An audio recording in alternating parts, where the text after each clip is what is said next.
Good morning, good evening, and good afternoon from wherever you are in the world. It's a very, very early start for the drivers out here in the Eiffel Forest. SimRacingOnline.co.uk takes you to the best destinations with the best weather. As far as in-game is concerned, good morning everyone. My name is Ike Sky, and today we bring a very, very special race for you. The FKR boys are known for making special events and doing their very best to make their series as much fun as possible. Unfortunately, due to PC troubles, which have been fairly well documented, I was not able to end the season with them, but I'm delighted to be back in the comm box watching and commentating on the last of this series, a special event for the FKR boys. Give me a moment and I will get you some real shots. There we go.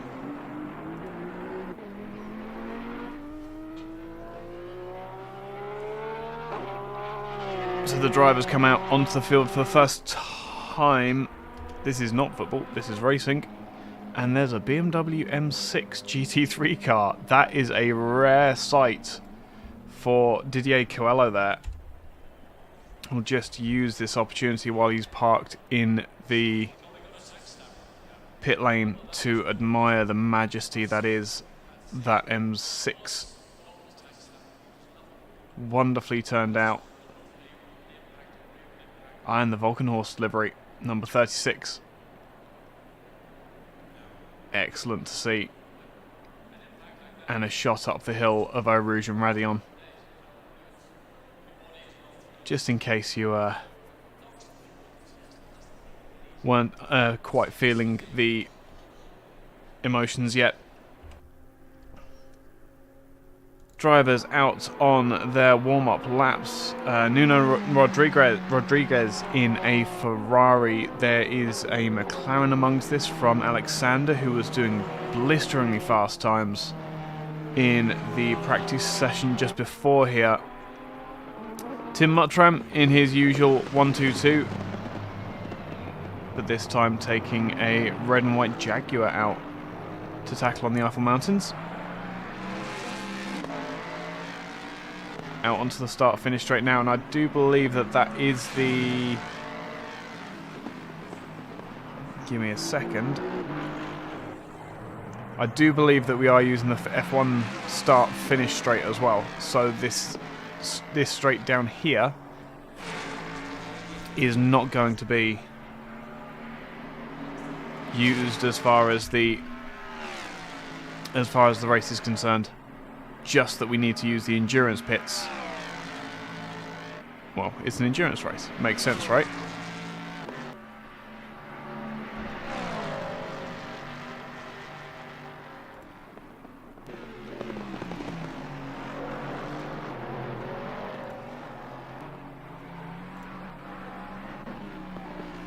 And I'm just going to have to set up a very rudimentary...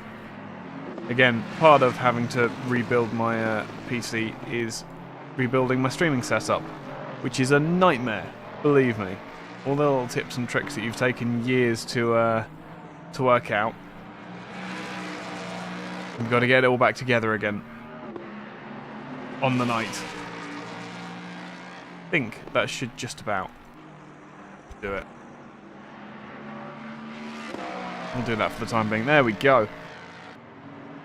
So the drivers are coming around now to complete their first flying laps. This is going to take a few minutes because of the length of Spa-Francorchamps for us to get any representative lap times. But that just gives me a moment to talk about what SRO is and what SRO are doing. SimRacingOnline is the place to go for your sim racing championships, your sim racing series.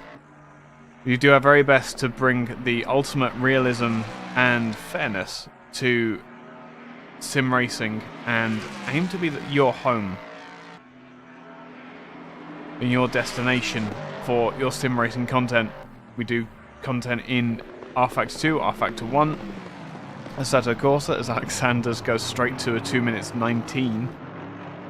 So that McLaren quite quick out the marks, but how that will progress as the track rubbers in, we have yet to see. Solo drivers as well for this accelerated 24 hours of Spa. As much as we would love to run a full 24 hours in Assetto Corsa Competizione, I don't think ACC would like that. In fact, let me rephrase that. I know that ACC won't like that because we've tried to do 12-hour races before and the server just kind of dies after 8. It's terrifying. But Mutram comes across the line and goes faster than the Aston Martin, so that Jaguar is a specific type of Jaguar. It's on the tip of my tongue and I can't think of it. It's definitely up to speed though. Barley now going to second position in the 52 Ferrari. Comes down through La Source. I wonder if Jan and Vartnen are doing as part of the same team. It doesn't look like it at the moment. We'll just have a quick look at their SRO page and see if they are considered the same team. Because that's a very interesting that they're both taken Ferraris and have such similar pace. Roberto Barley is not associated with the team, and Vartnen is part of Hoodie Racing, which is actually in the game. Brilliant. Unfortunately, some drivers don't have their teams registered and just use pre-existing skins, as you can see from Barley here using the AF Corsa livery. But others, like Vartnen behind, do. And it makes my life way easier being able to call out who's doing what and where and why. Is Sounder still out on track? He is. He's just come around for another lap. Let's have a look at this Group 59 Racing liveried car. Looking very, very nice as that 720S. And very quick as well. The 720S has always been an in-car as far as balance of performance is concerned, but in the right hands, it really is something to behold. Oh, he's going to abandon to the escape road, or the old Spa track, as it would probably be known. I tell you what, I wonder if Barley is going to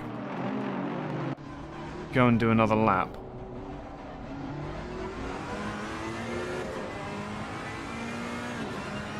I don't need a track map for this.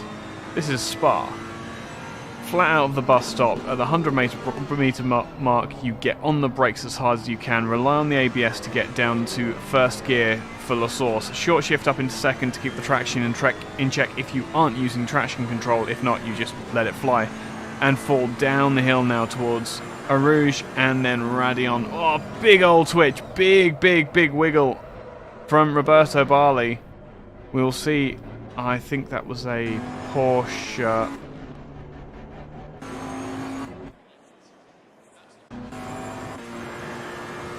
No, it was the second Ferrari of Vartnen, of course.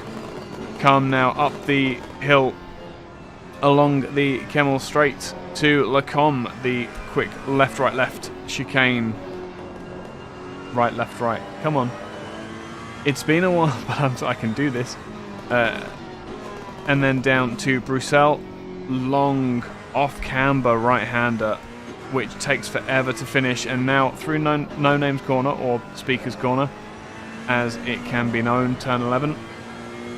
And again, falling down towards the depths of the valley, through Pouhon, you shift down a gear. Oh, 2 gears. for Vartanen. Not quite happy with the balance of that Ferrari, obviously, in the higher speed corners. Will run the car right the way out to the very edge, and then back on the brakes for Campus, the right-left chicane that leads us down to the lowest point of the circuit and my favourite, lead on to my favourite part, ribbon of tarmac. Stavolo down here now. Put your foot to the floor and you don't let go. Again, Jan having issues, so through Paul Freya not getting the ultimate VMAX on this particular lap. Gets into the higher gears now. Still flat. Now up into 6th through Blanchimont. Run the car out as wide as the track limits will let you. And then back to the bus stop. This newly regenerated. Again, brake as late as you dare. Preferably after the 100-meter board.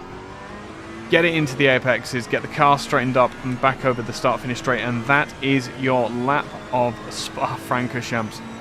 By far and away, one of the best circuits for any driver, and has to be a destination for anyone who claims to be even the slightest fan of motorsport.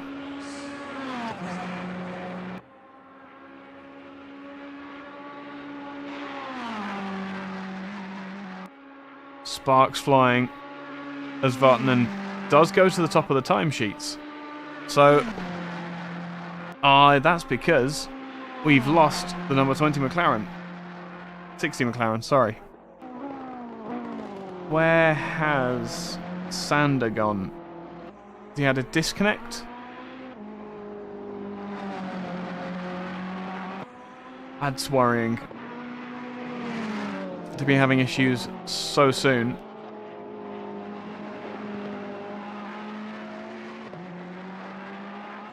But that means that now 2 Ferraris lead the way with 7 minutes remaining in qualifying. There's still opportunity for him, for Alex, as well as any other drivers that are ready and waiting to join this session. Even if they don't get a lap in, they can start from the back of the grid and work their way up. 3 hours is a lot of driving to be doing. And it will make all the difference just getting on the grid.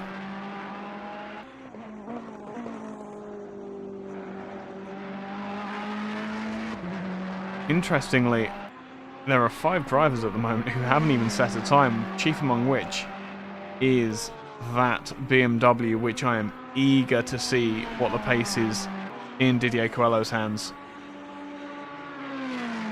He's an absolute beast of a driver at the best of times. Another driver who we should see featuring quite high up in the field is Tanner Selvi, outbraking himself for the bus stop and running wide as well.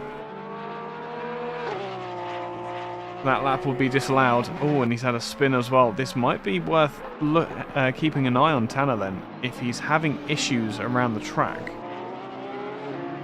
Tidy out of La Source, that Porsche with the engine right over the rear axle.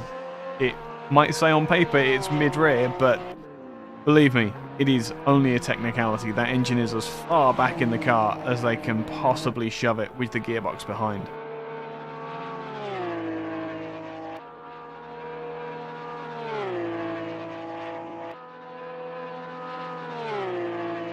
As Didier's still in the pits there, that's disturbing.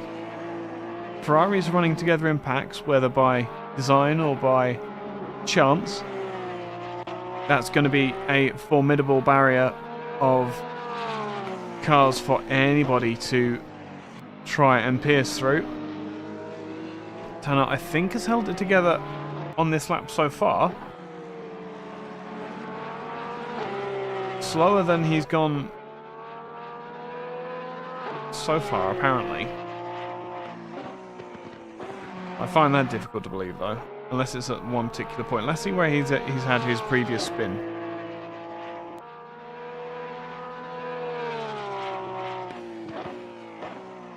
He's running slower. I can only assume he's trying to get a banker lap in with 5 minutes remaining to at least have something on the board.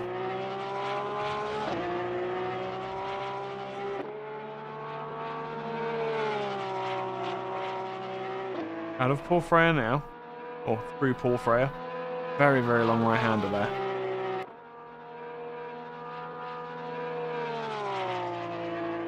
Is he having problems with the bus stop generally? On the brakes again. Gets it stopped this time. Nice and neat into the apex this time. There you go. That's how a Porsche should look going through the bus stop. And there he goes. 5th fastest in the 69 Porsche. Splitting a couple of the British marks. That's what I was waiting for. No laps from Henry Miertenen or Didier Coelho so far. Which is frustrating to see. Sander has rejoined, so we now have 13 drivers. Unlucky for some.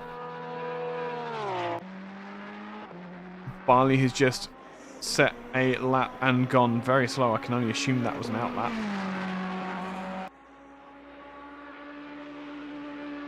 Sparks flying as he comes through Eau Rouge.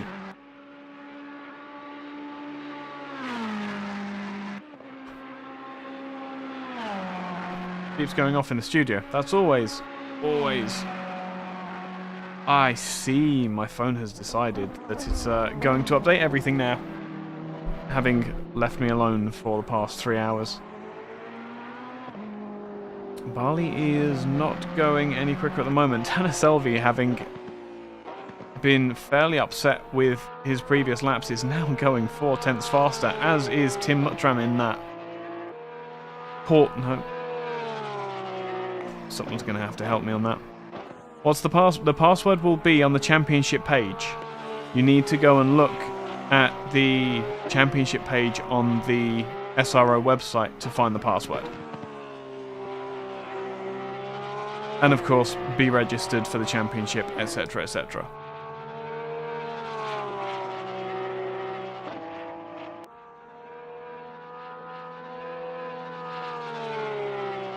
Apologies, Daniel. That's not something I can give out.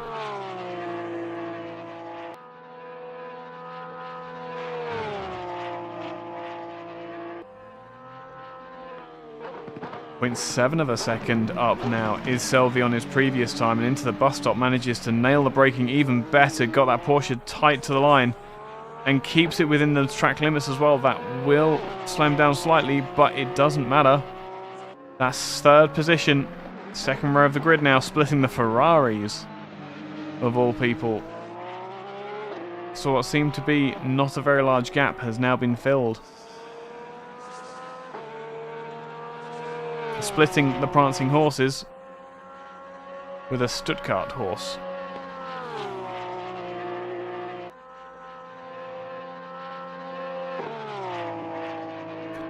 What else is going on? Roberto Barley was going quicker, but I think he may have outbraked himself. And certain Mr. Milliken in that 56 Jaguar does seem to get a whole lot of understeer from that car. Here, look. I do like being able to do this. That one. Just, there we go. We'll get a shot here. He turns in through the bus stop. Getting open over the curb on the inside. Is it a Paul Freyer Jaguar?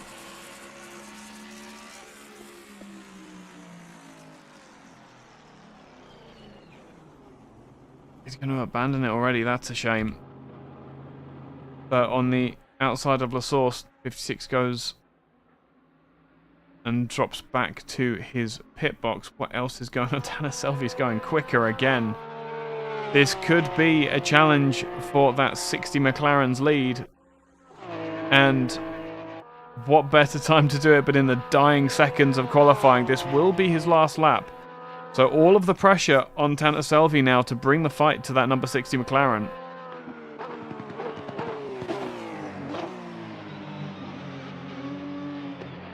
Can he keep it all together? Get the throttle down? He may have just about lost it. He will go faster and will take the first row of the grid, but it will be alongside that number 60 McLaren and a dominant display by Alexander. Oh, I've just picked up on the pun. Right, I see. Roberto Barley will come across the line. I think he's going to be second to last car to come across the line. Will take that position from Tanner Selvi in the 69. So that track was very, very fast come the end of the session.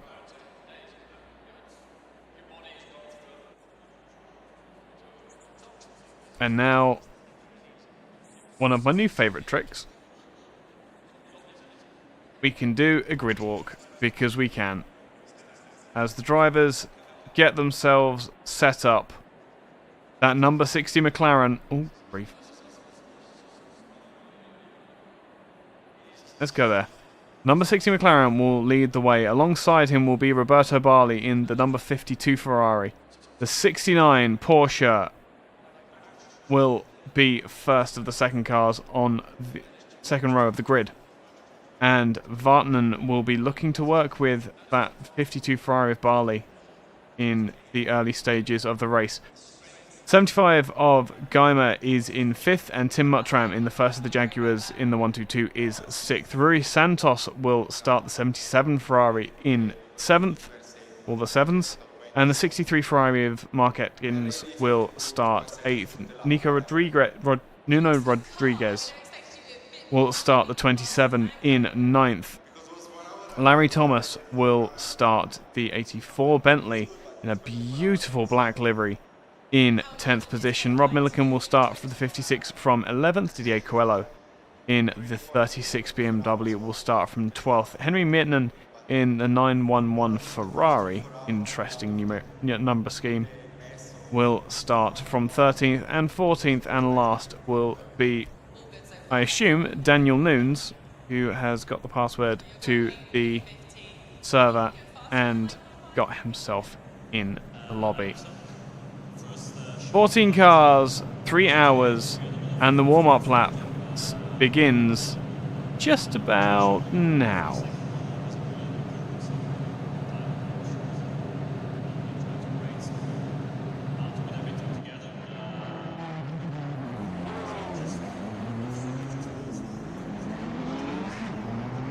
And as the drivers do start for their formation lap, let me just very quickly make use of the fact we are doing some sim racing to show you this Spa track layout, just in case you haven't seen it before. It is a wonderful, wonderful ribbon of tarmac draped in the middle of the Eifel Mountains, the same peaks or the same mountain range that houses the infamous Nürburgring, only a few miles down the road. Infamous for, well, amongst other things, breaking Formula 1 cars, is Spa-Francorchamps. Used to be known for reliability issues. A number of modifications have been made over the years to give us this Grand Prix layout that we are used to now. The most iconic corners, of course, are Eau Rouge and Radion, where we have seen incident after incident, but other action points through the race are going to be the bus stop chicane just before the start-finish straight, which was rejuvenated about 20 years ago now, and that's making me feel old. La Source Hairpin, a massive braking zone where you can take any number of lines and make it work. We're also most likely going to be seeing action through the right-left at Campus, through Stavelot, and Paul Frere and Blanchimont, the entire lower section of the circuit, where the cars that have been balanced of performance to have slightly less power will struggle to get up the hill, but should be able to have higher apex speed as they come up towards the end of the lap. Other things to consider, again, this is a balance of performance category. These cars should all technically produce the same results if the setup is optimum and if the drivers are performing at the best of their ability, which I'm sure they are. We'll see how they do at the end of 3 hours, though. That may be a slightly different proposition. 2:30 it is in the afternoon. As you can see at the top of your screen. 22, there we go. The time is slowly elapsing, and the sooner we can get this race underway, as the McLaren throws the pack into a fit with a big braking moment.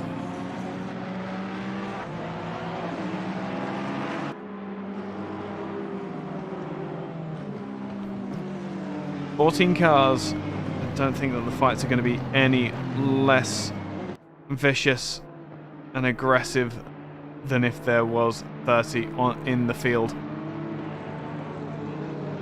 It's always that lower half of the top 10 that you need to be looking for the big battles.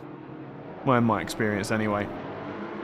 ACC seems to be one of those sims where people know when the people who know what they're doing seem to give each other space and just make the passes clean and simple. It's the it's that lower half of the top 10 that we'll need to be watching. I can only do so much, so if you do have any issues, points arising, anything that I'm missing that I should be paying attention to, do feel free to put that into the YouTube chat. I do have the client open, so watch along with me as the drivers make their way. I recently discovered that they ghost like that. Watch along with me as the 3 hours and 24 hours of Spa begin as they cross the line now. Ooh, they're not. Oh, that's terrible. They're using the other line now. Damn it. That's typical. That's good though. That means that we're not going to be using the Lassour's hairpin for turn 1. That just means we're going to be using Eau Rouge. See, I thought the timing line was back there. Oh, the timing line might be back there. Everybody gets re-lined up again. I do believe that we had a couple of people thinking that that was the start line as well. We will be using the Endurance start line. You can see the grid hatchings. You wait for the line at the end just here, and we will declare green, green, green now. There we go for the 24 hours of Spa. And through our Rouge and Radiant is all fairly clean, you would hope, with this few cars. There we go. There's a bit of a wiggle from Milliken there, getting up over the curb, trying to go defensive, as Daniel Nunes has already made moves up the grid. We'll have to make sure that he wasn't jump-started there. The Porsche of Tanner Selvi has made a leap past the Ferrari to take up second position. I have to see if he can hold on to that place as the race goes on. But out in front at the moment, Alexander is looking very safe in his position. And the two Ferraris, the 52 and the 14, now back together, can use each other to make the most of the power that they have.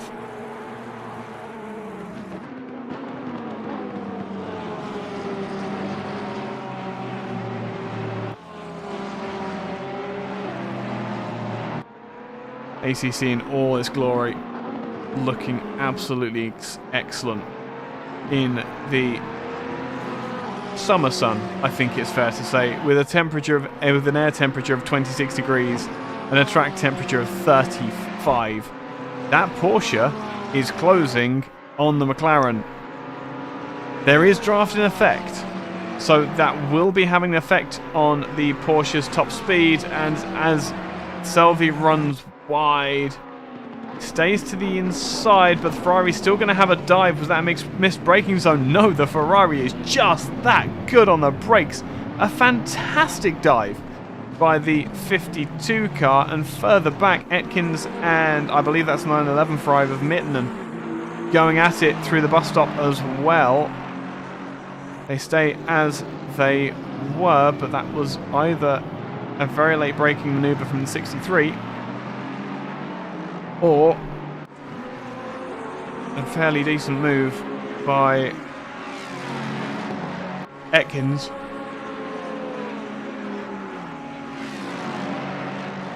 Tim Muttram on the defensive. Big wiggle from Rui Santos behind in the 77 Ferrari. Hey there, Caitlin. How's it going?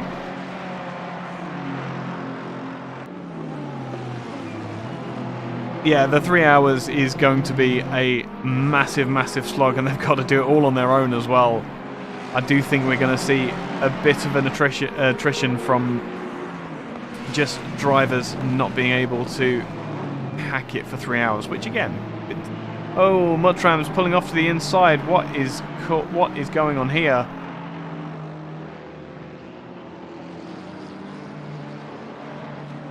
Hang on.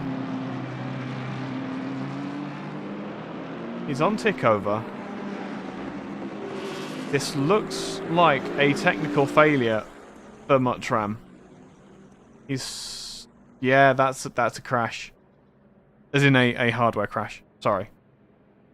So, very early in proceedings, we have our first to fall by the wayside in the form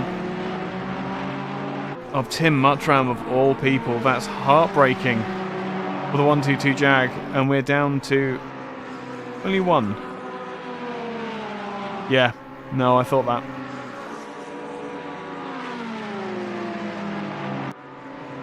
So that the McLaren, the number 60 McLaren is looking like he's got this gap covered for the time being. We'll see if Roberto Barley can make any headway. The Porsche, I think, tried to match the Ferrari's braking there and just well and truly outdid himself. I have a feeling the way that his car stopped as well, it looked like it's a full-on hardware crash. What an awful time to have that. He will have an opportunity if it is a full hardware crash. He will have the opportunity to rejoin from the pit lane. And with 3 hours, you never know what's going to happen.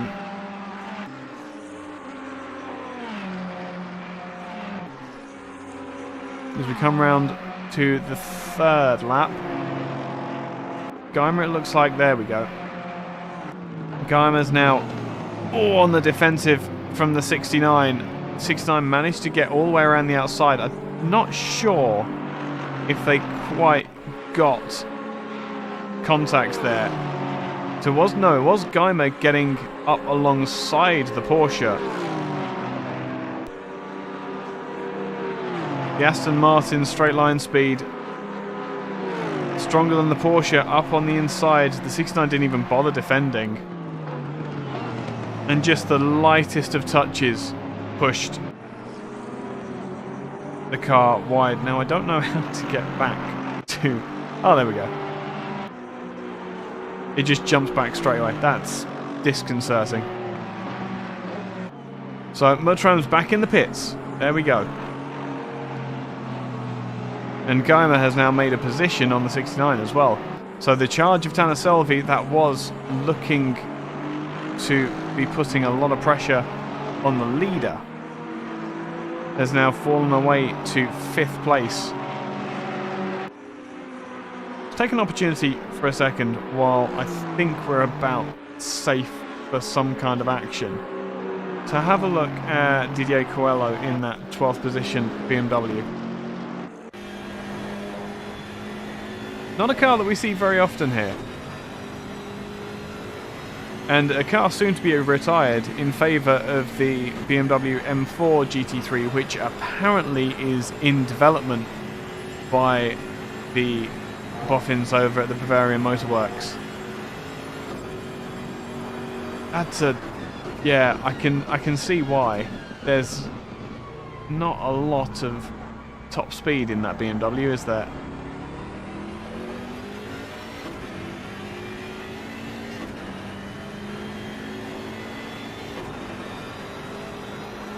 .226 was his last lap versus 220s, which are being done slightly further up the field. Tell you what, Mittinen is right up there with the pace of the leader in this very early stage of the race. Tell you what, that BMW does look very, very easy to drive. What did I say? No, the M4 GT4 has made its debut. I'm pretty sure... when was it in IMSA?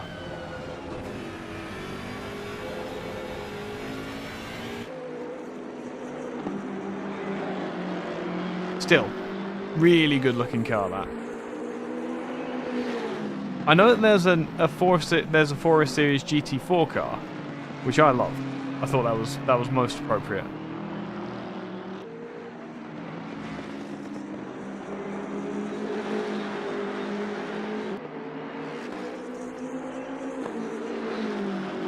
Where is Tim Muttram? Muttram's back out on the field.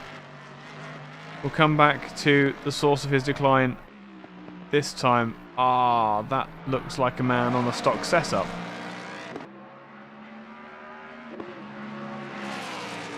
All right.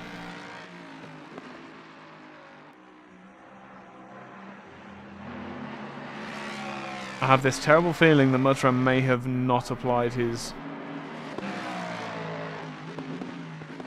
setup.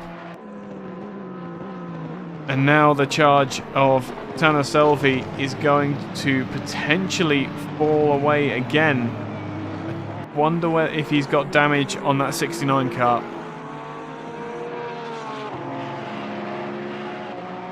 Yeah, that's why I was asking Kaylin, when did the GT3 car make its debut? Because Daytona and Sebring, I've not seen one.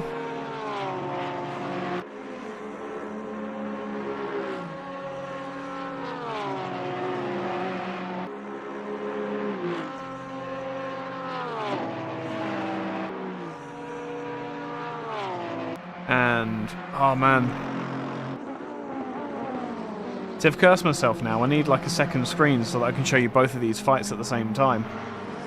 Ferrari versus Ferrari, going for the highest honours of the highest placed prancing horse.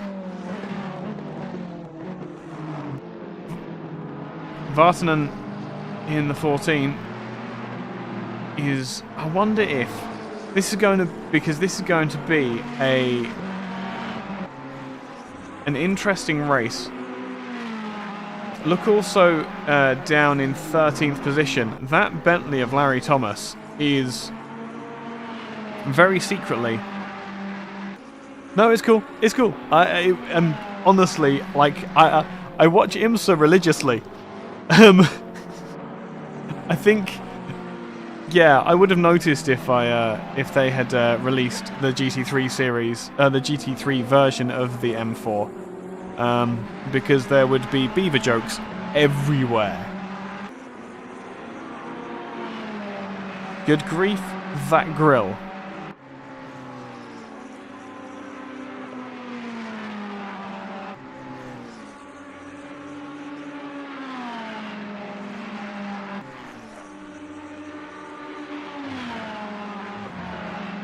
I wonder if that was a mistake for Roberto Barley that caused him to be so close to... there we go. There we go. That's what it was. Roberto Barley not able to keep that Ferrari in its confines. Rodriguez is going faster than he has before, coming up towards the bus stop. That wasn't the car I was going to look for, though.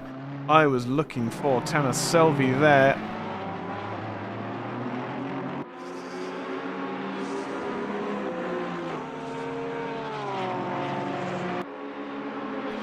Just look at this. What wonderful graphics, what wonderful cars.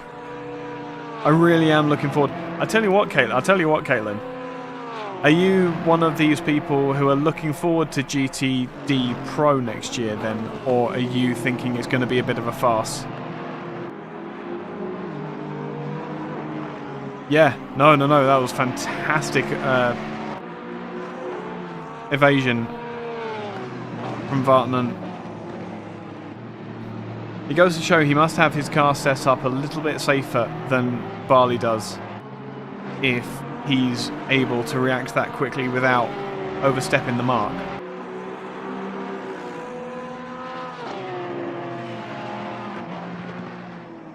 And it was a mistake from Tanner Selvi that dropped him back where he is now at that very same corner, so maybe there's not as much grip and rubber down at the bus stop as people are expecting. At this early stage of the race, anything could be true.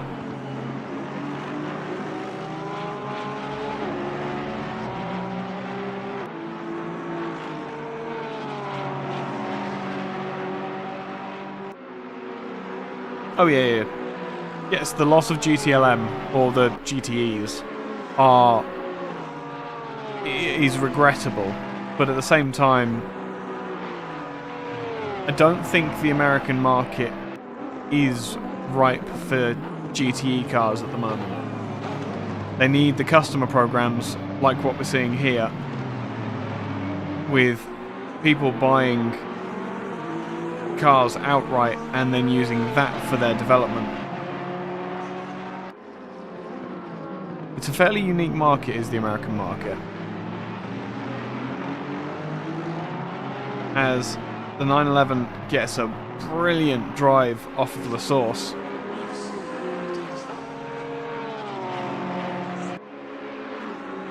Down through Rouge, and you've got two drivers in the pits, Rui Santos and Larry Thomas, both pitting very early.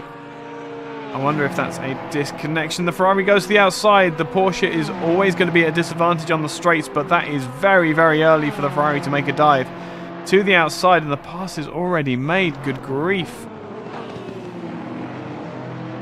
Tanner will try. Tanner will try and get in the mirrors of the Ferrari, but the Ferrari of Ekins just has the brakes and the power, or the top end speed. Oh, from a racing point of view, I agree. It's an absolute disappointment.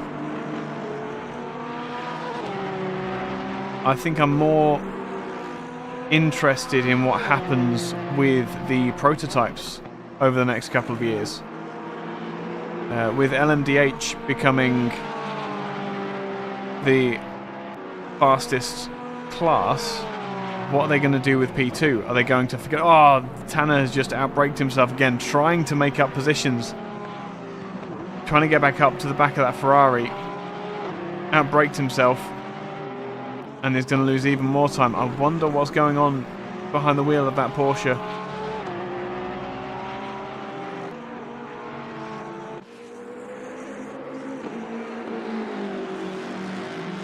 It's Ike, yes. I have a new microphone.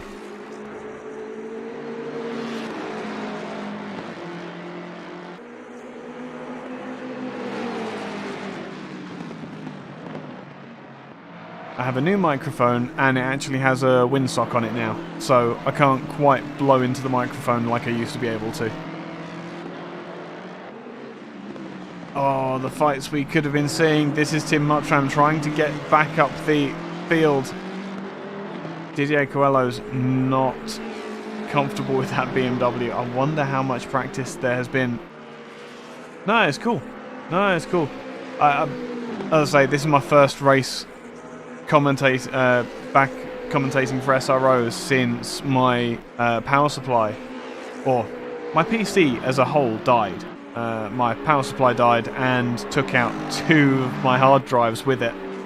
So that is 2 terabyte hard drives just dead in the water now, with all of my everything on.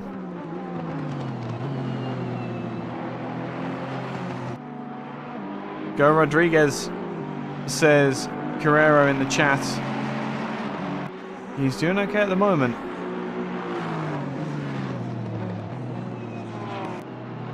Bottom half of the top 10 in that 27 Ferrari. Yeah, that's not ideal at all. Bottom half of the top 10 in that 27 car. And losing time to the 19 McLaren. But he's got space to the Jaguar of Milliken behind.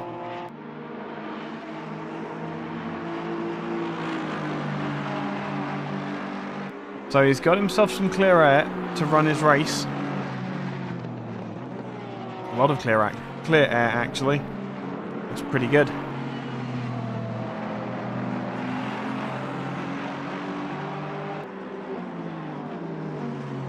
Meanwhile, it looks like the Ferraris seem to have the run of the place, with the exception of Alexander at the top of the timesheets.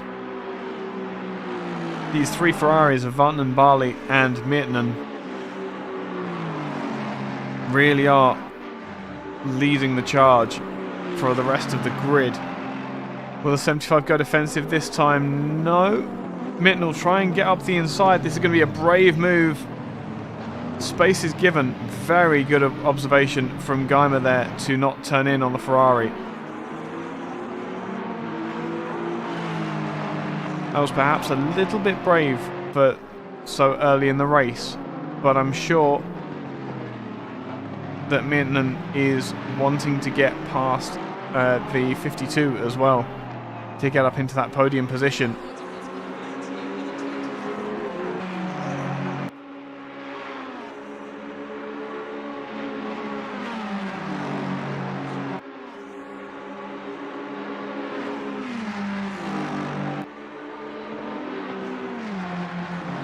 "20 minutes have elapsed in the race. Only 2 hours and 40 minutes to go."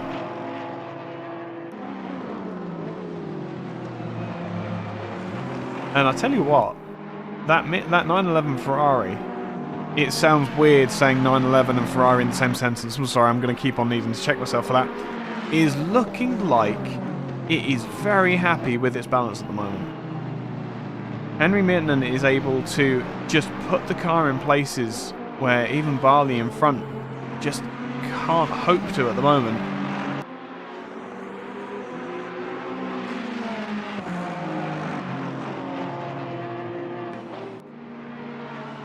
We'll go to Barley and look back at the Ferrari behind. Coming down towards campus. Yeah, you get the feeling there is a lot of pace in that yellow and black Ferrari. That is just wasted at the moment, and it's more a case of when as opposed to if Mirtanen makes the push.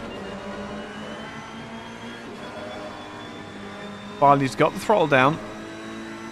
Mirtanen will run wide, but he won't be penalised for that because he hasn't necessarily gained any advantage from it, I can imagine.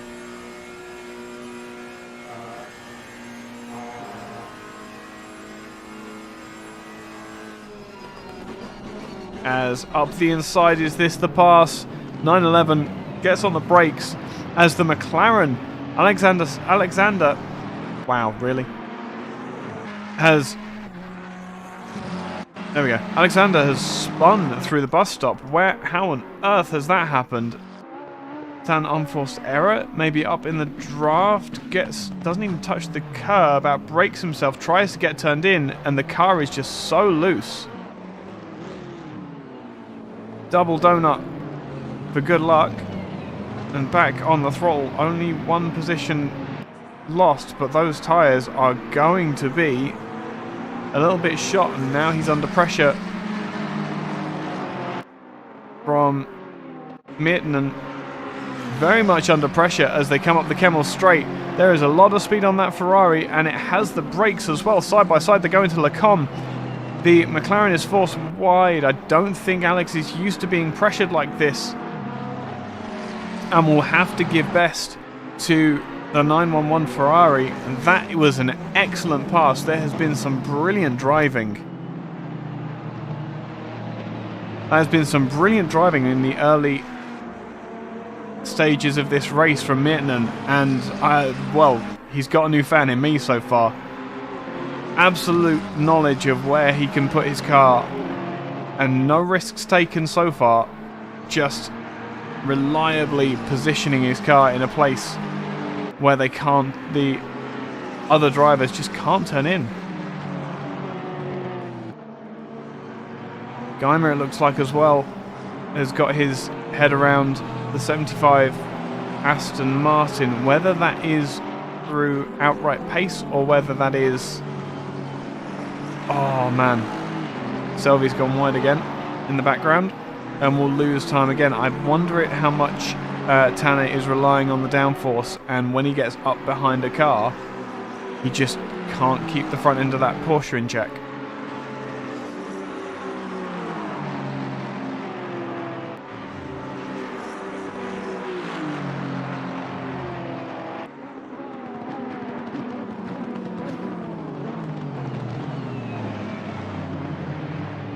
The bus stop they come, and interestingly, Alexander, having waltzed away at the front of the field, I wonder if he's used the best of those tyres, because that blistering pace that we saw in the early stages has very much gone away now that he's stuck in the traffic.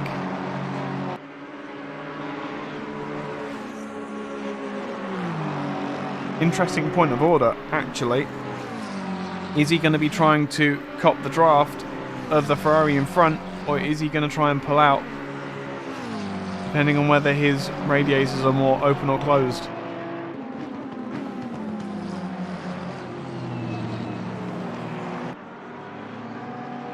Looks like he's got the car set up to be quite safe at the moment, as far as that's concerned anyway.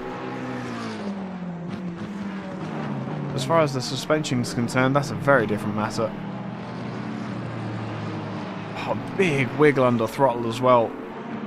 Through, it's Bruxelles. That's the name.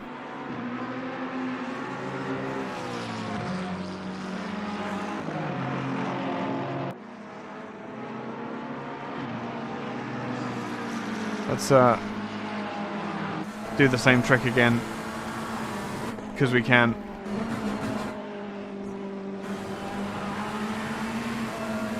Coming through campus.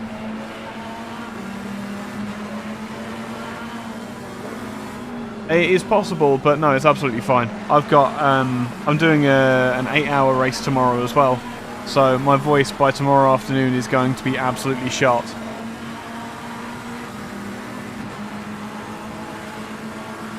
But yeah, if you want to drop in and say hi, you're more than welcome, but it's not necessary in the slightest. I'm more fascinated by what this McLaren can do. I'll tell you what. Apologies for the abruptness, but I'm just gonna shortcut and go across here.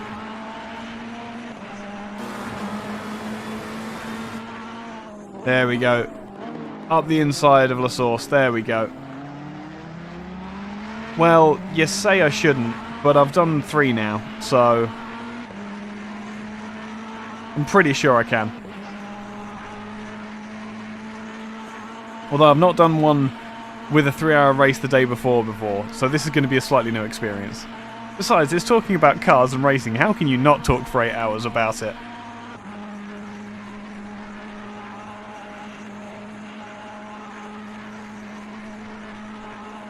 Oh yeah. If you want to come co-commentate with me on that, you're more than welcome.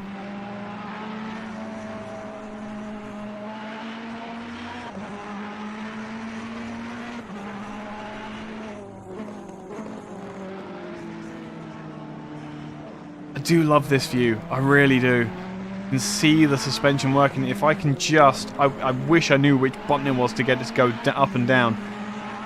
Oh, hang on. If I knew that, I wouldn't have to do this. That's almost a better angle now. That's awesome.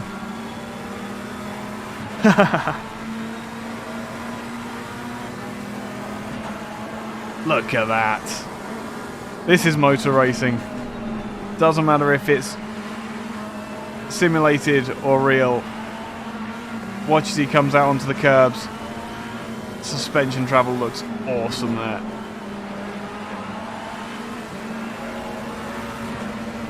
Absolutely brilliant. Great to watch.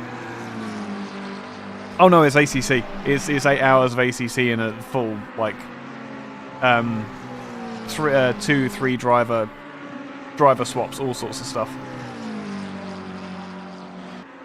But we're not here to talk about that. But it's yeah. I've done some silly stints in the com box already. I love it. It's great. Tanner Selvi, meanwhile, is still putting pressure on this 75 car. But it seems like anytime he gets up behind a car, he loses a bit of downforce and just can't get the car to behave. That 69 car has been very much been set up to run in clear air.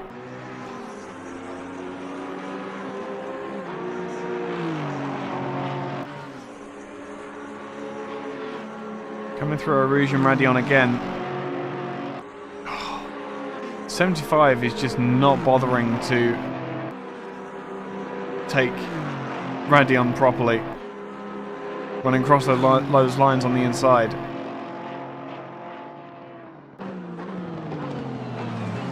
On the brakes. See, the Porsche's got him in the corners. Oh, big moment for Geimer there on the throttle. Very well held not to have a much bigger incident there. But the Porsche was very much caught out and almost lost out there. I see a yellow flag. That's the 19 of Nunes, who's disconnected.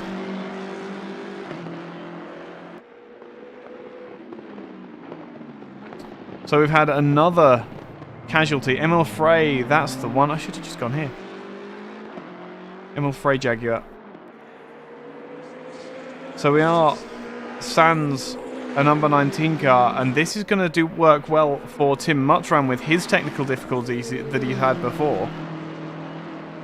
Assetto Corsa is a cruel mistress at times, it seems.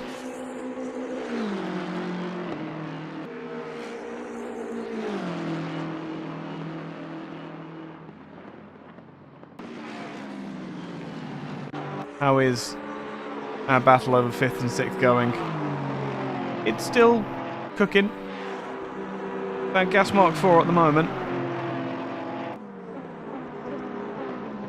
Porsche's taking a very different line to Geimer there. Geimer taking what you would call the F1 line. Getting right to the outside and extending your braking zone as much as you possibly can. Up into the source now, for the 13th time. 14th, I can count.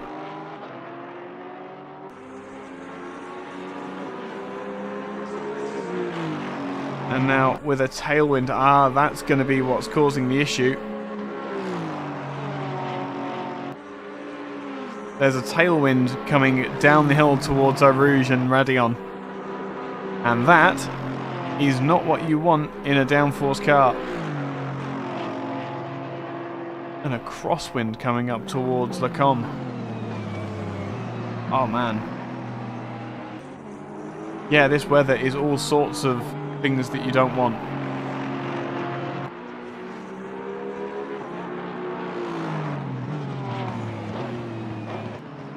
Into Bruxelles again. Porsche's taking a much wider line. I wonder how the tyre life is on that 69 with the mistakes that he's made. I wonder if that's what's going on with Alexander as well.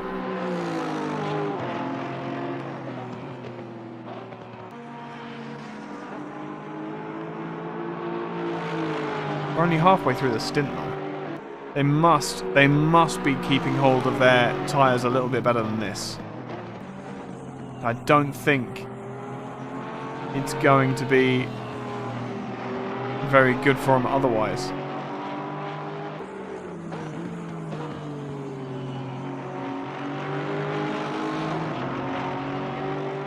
Once again, Porsche can get up to the back of Geimer. But once they get out onto this climb up the hill, pulls out of the slipstream and then loses a ton because of the balance of performance of that Porsche. The chassis is just so good. They have to slow it. They just have to take power off it. That's the only thing they can do. Under brakes. Takes a slightly wider line there.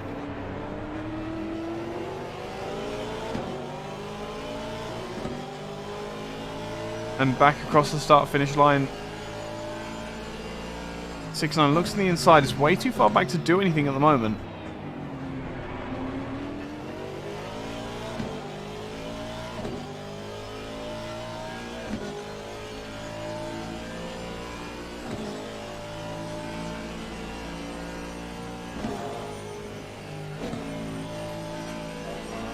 Ah. Geimer had to change down. Going across Radeon. That implies that he's running on a fuel mix or a leaner fuel mix.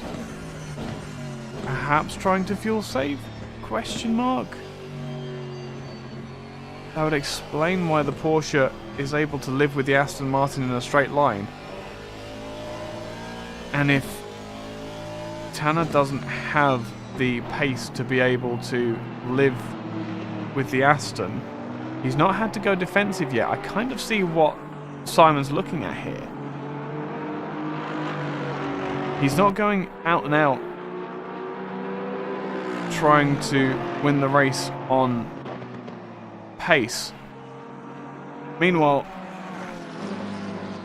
a fight for the lead all of a sudden between the top three. And where on earth has this happened? This is only within the past few seconds.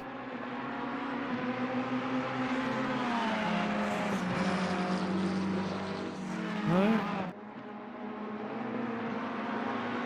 You see, I've started using the Assetto Corsa broadcasting tool as opposed to going to replay like I used to. The problem is, it seems as though... There we go. As now Vartan is having to go on the defensive. We've now missed that entire section of the run up the hill. And Vartan is now under pressure, serious pressure from Alexander, who I can only assume has finally got his tyre temperatures under control. On the grass through... No need. Well, he absolutely didn't need to do that. That's going to cause him issues as he goes through Radeon side by side through a route. Is a really silly idea. He thinks better of it and holds the McLaren behind to get the draft up the Kemmel straight. Can the McLaren get to its VMAX to outdo the Ferrari, though? I don't think it's going to. I want to know. I'm going to... Right, so that one works then. Okay, cool. Fine. Now it works. Right. I want to know how... There we go, because that gap...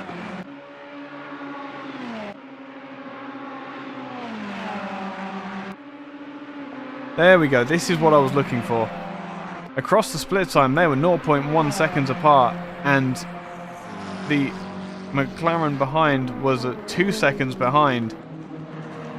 Through Lecom, they go side by side. That was a change for the lead, with Vartanen getting, with Mitten getting past the 14 of Vartanen.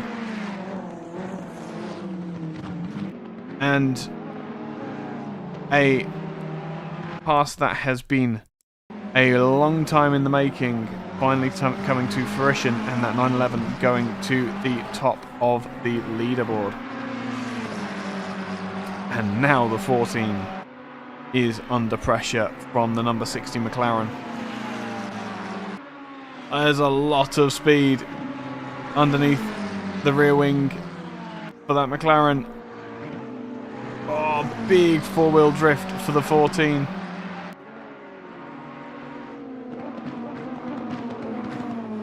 There we go. And the pass is made. I don't think there was much he could have done through Blanchimont there. The McLaren was on the inside. He couldn't turn in. So he was always going to lose the battle, and then was just unfortunate in getting that four-wheel drift. But now the 911 Ferrari has got a 4-second gap to the good of Alexander here. And I'm sure Roberto Barley will have seen that pass and maybe scheming his own way past the number 14. Oh, big twitch by the 60. Vartanen again having to take evasive action from a loose 60 car. This isn't going to be right. Nope.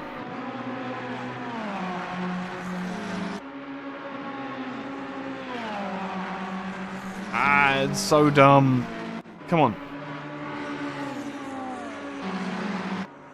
Gets a big old wiggle. That was an enormous save by Sander there.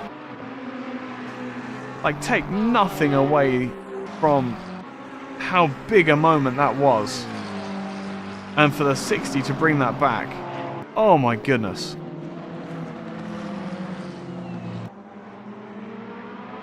And at some point very shortly, there we go, we'll jump back to real time. With Barley in the 52 in second, Myrtinen in first with a 5.2 second lead now. Oh man, and Vartanen with it all to do, and Zander even more work to do. Having just managed to get that McLaren's tyres cooled, he's got to do it all again. And just to make things even worse, the sun's going down. The track has decreased 15 degrees already, and you can see the fog in the background. It's only going to get worse.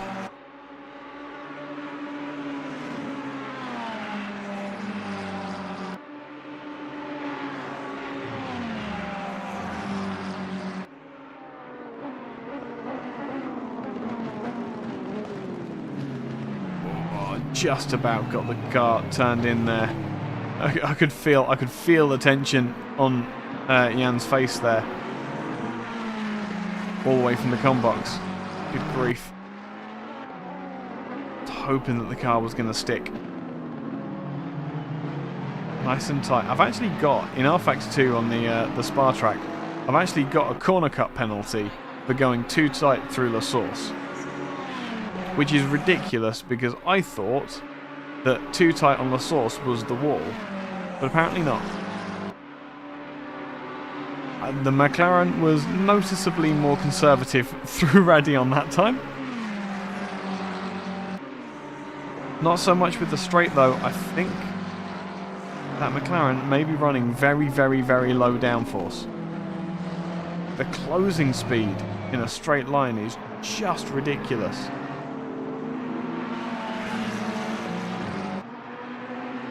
And I wonder how much Zander is just hoping that the car is going to keep him safe in the parts where he needs some kind of aero.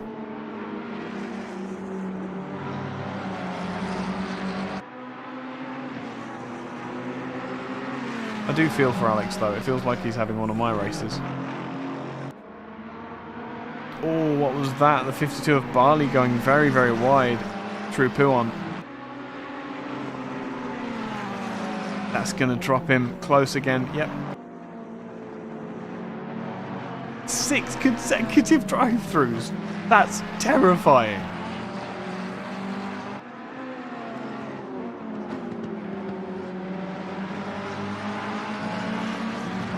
That's absolutely terrifying. What, and you just... Wow. Yeah, no, I can imagine. Yep. I'm sure after 6 drive-through penalties you would have been a little bit frustrated. That's understandable. That's an entirely understandable thing to do. And your tyres and your brakes were probably cold as well. One of the things I had to add to my dashboard when I'm driving, the Ferrari's gone defensive already. Good grief. I wasn't expecting that from Jan Vartnen. He outbrakes himself as well. That's the first time we've seen a Ferrari genuinely outbrake himself. 14 can't get the drive off the corner as well. I wonder if this is tyre pressures on its way out. The 60 is alongside. It's a drag race down towards La Source. Who's got it? There's any number of lines available here, guys. You don't need to all go through the same one. But they now come out of the corner side by side. A slightly wider line taken by the 60, and that might be the thing that ends up giving him the position. They are side by side. Are they going to try and go through Eau Rouge and Randy on side by side? Yes, they do. They make contact. The 60 has to take to the escape route on the inside. And meanwhile, while those two are squabbling amongst themselves, Simon Geimer in the 75 is going to run the racing line and just take both of them. 75 to 3rd position, and this is an opportunity for the 69 as well, if he can get it all coupled up.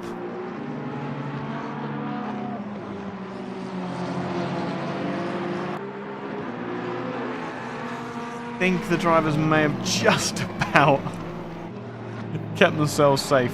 No, one of the things that I've added most recently to my sim racing dashboard is engine temperature and tyre pressure, because apparently... Oh yeah, no, that's... I feel as though Alexander is frustrated with himself and is now trying to overdrive the McLaren. And if I know anything about the McLaren 720S, it's that it really doesn't like to be ragged. If you're going to start driving aggressively, you don't do it with the McLaren. It looked as though he was looking to the inside there. On the Aston Martin, he shouldn't be able to do anything with the Aston Martin here. That monstrous V8 in the front of that. You know what? It gives me an excuse to actually go on board with the Aston. There we go. What a noise.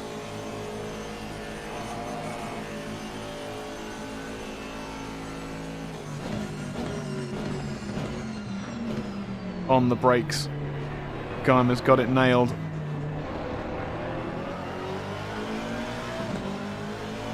That's a lot. That was a confident jink to the left from Simon Geimer. He does not think. There we go. That's that weave.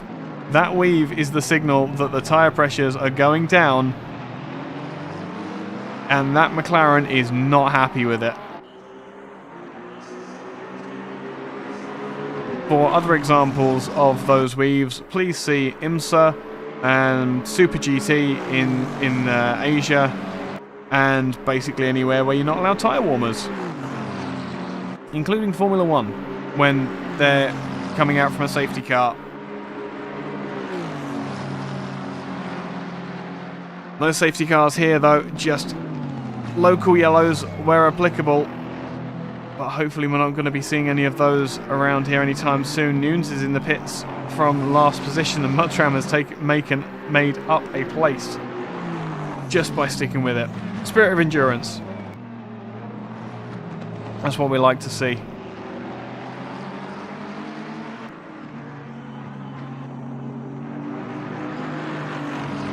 And the drive from Geimer here, I tell you what, if he thought he'd had a difficult race so far, it's about to get a whole lot worse.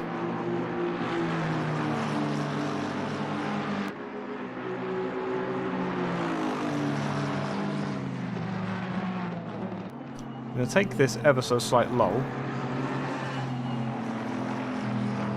to make 100% sure that this is actually streaming in 60 FPS. I'm going to be really annoyed if it's not.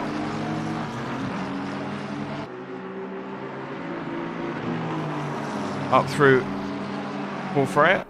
No. Yep.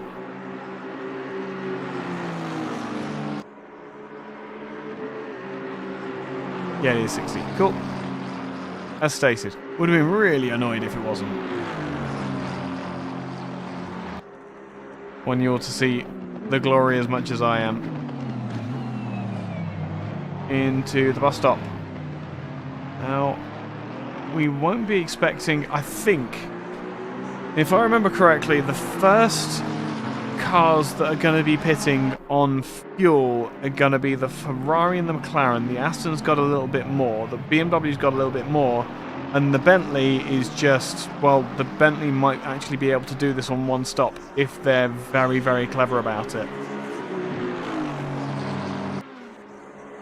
Could be slightly wrong. That is not good seeing Noons in the pits for so long. I wonder if that is technical troubles or... Because we have seen him out on track. Oh, we've seen him out on track, but we've also seen him have a massive incident. Oh dear. Still in the pits here. Oh my goodness. Damage there. Damage there. Damage there. Oh no, it was through Bruxelles. Got on the curb. Oh, and we've seen that in real life. Oh, that's a heartbreaking accident. Having had technical troubles already. Geimer still on the defensive from Alexander here. My goodness. Yeah, Dan Noon's getting the jump on the curb on the exit of Bruxelles. It was an incident that we saw in the 2019, I think. Good grief, has it really been 2 years since that incident? Basically mirroring that, I think, almost to the meter where the car hit the wall, and they ended up needing something like an hour of full course yellow because they had to rebuild the wall and just quick dry cement in the middle of the night. McLaren's having a look. Geimer's not phased at all. You want to get past me, sunshine? You're going to have to do it the old-fashioned way.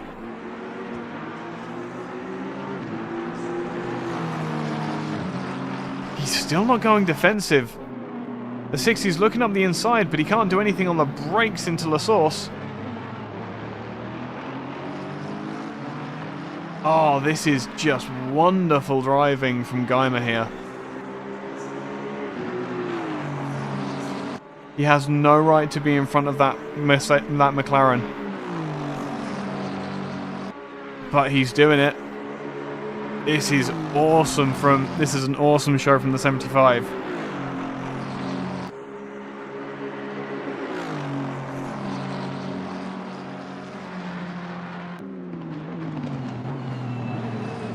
Oh, BMW is slow on the apex of Le Combe. The cars split to avoid. The 75 went the wrong way around, if there even was a wrong way around there. They're now side by side coming down towards Bruxelles. The 60 is going to get the job done. And that was traffic.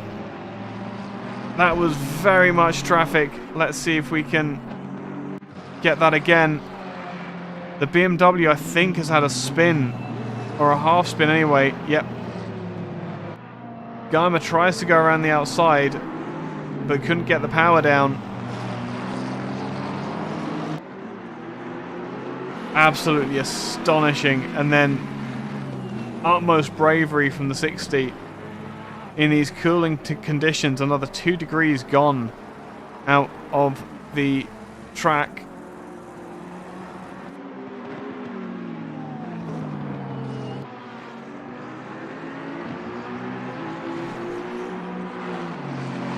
Geimer still in 4th position though. Still has the 14 Ferrari behind. I don't know how the pace compares. I think if the Aston can keep that McLaren behind for this long, we could see a race-long fight between Jan Vartnen here and Simon Geimer. Unless there is a mistake made. The 14's on the brakes, twitching, trying to, as the McLaren goes into the pits. I guess he's had a few mistakes, so he will have used quite a bit more fuel than he should have. But the first driver to blink on schedule is the pole sitter, Alexander. Already dropped to 5th. We'll have to see how low he's going to end up going.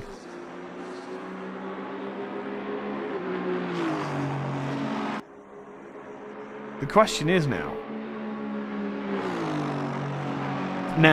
this is actually a problem for Alexander, because he's going to have to do some fuel saving and just reel his pace in a bit, I think, in this next stint.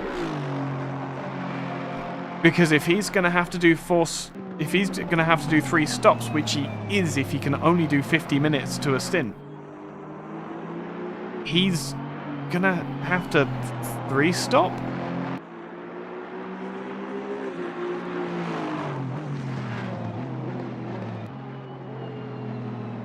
And the 84 Bentley, I mean, it's not in the mix at all. But in a clean race and a bit of fuel saving, the Bentley can do it on 1. The rest of the drivers surely are going to be on 2 stops. So Xander really on the back foot now from qualifying on pole.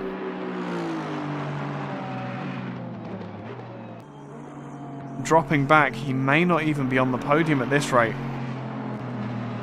I have a theory that 75 car has been fuel saving this entire time to try and make that final stop as short as possible. As the sun falls out of the sky, there's still no forecast for any inclement weather.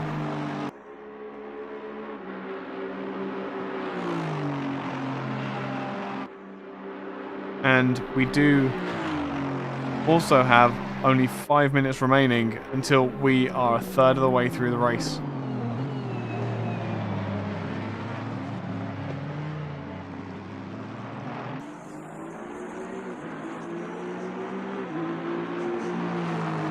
Oh, it's wonderful to hear these cars come past. It really is. I was before the race started. I have a 2.1 speaker system that was donated to me by my housemate, and listening to some of these cars come past while sitting on the pit wall, it's just wonderful. The Porsche sounds terrifying. The Aston sounds incredible with a bit of a subwoofer.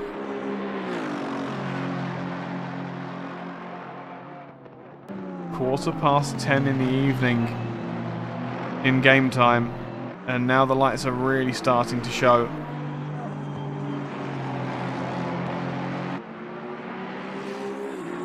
And I don't know about you, but over the past couple of minutes it really has started to notice a little bit more as another degree of temperature falls out of the track. The 75 was a little bit slippery going through Bruxelles. He's gathered it all up for Pouon again though.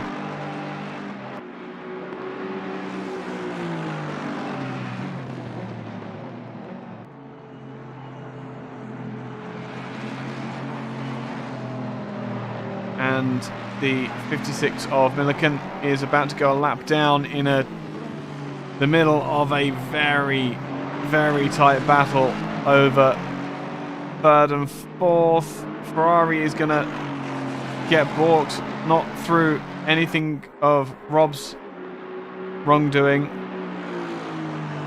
And that is going to give Geimer just a bit of breathing space for a couple of minutes.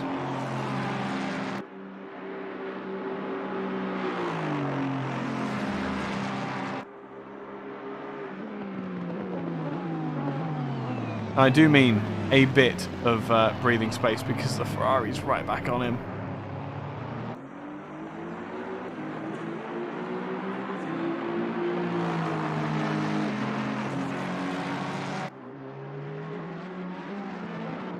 back down to the source, and it is getting super dark. I dread to think how close that 14 was to the 75 just then.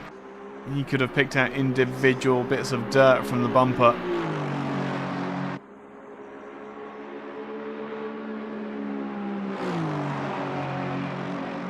Up and over Radion again they go. I wish we had speed trap data, because I'm pretty sure that Aston must be quite up there with some of the fastest in a straight line. Being able to keep the Ferrari behind him whilst the Ferrari's got the tow is not a mean feat.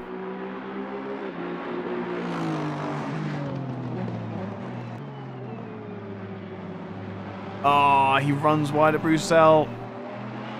Of all the corners where you're going to run wide, Bruxelles is the one you want to do it at. Manages to gather it all up for Speaker's Corner again. The Ferrari is now very, very close, looking up the inside. This could be done on the breaks through. Puan. Ferrari thinks better of it, as Varnon should, a man of his experience. You look away for 2 minutes. Every time. Down through campus. As they were.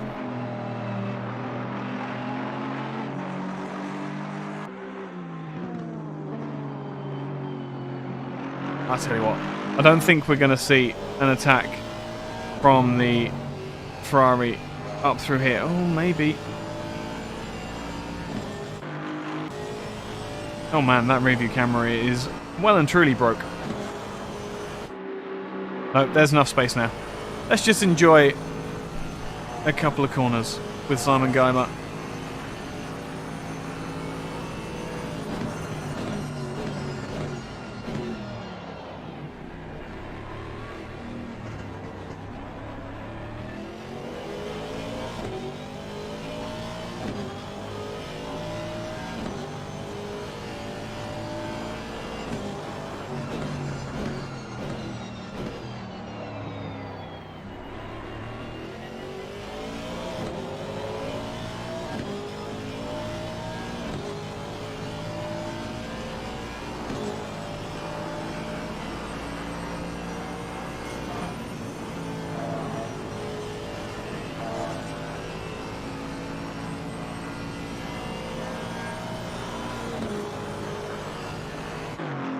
What a car.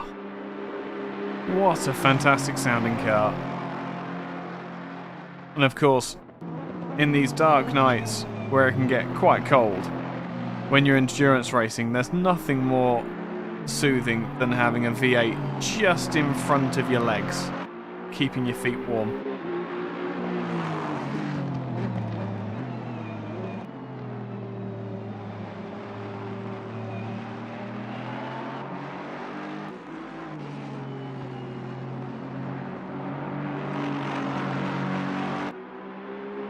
I wish I could get like a static camera to just get the ambience of the track.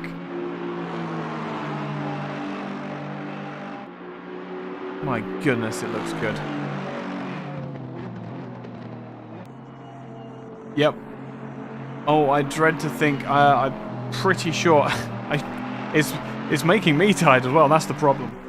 Almost matching the weather outside as well.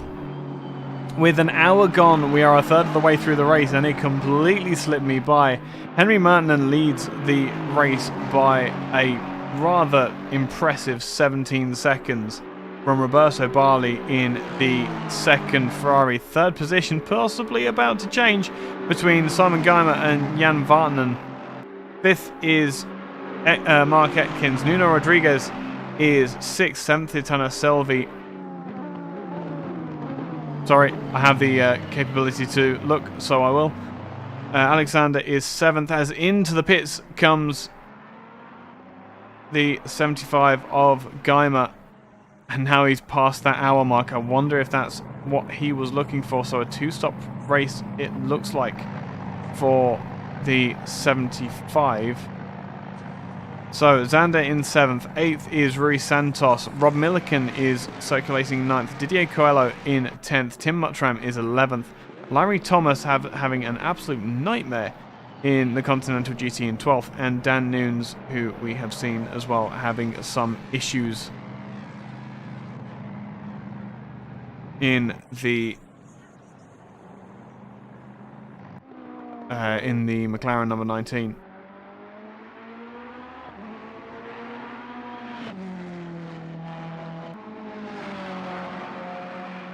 And suddenly, the best fight that we have had for so long is split up for just a few minutes. Geimer's in the pits. Atkins is in the pits as well, so that is the Aston Martin's limit on their fuel. I do wonder if that is a fuel saving or whether that is genuine fuel consumption, because it fell into line a little bit too neatly with the hours mark passing. Rodriguez will overtake the two Aston Martins, it looks like.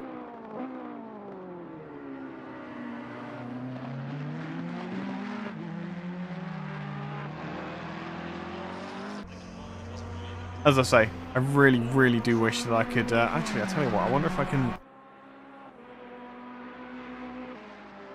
right, okay. So, Aston in pits. Push the right buttons. Go over to the pit wall. Oh, he's going to move, isn't he?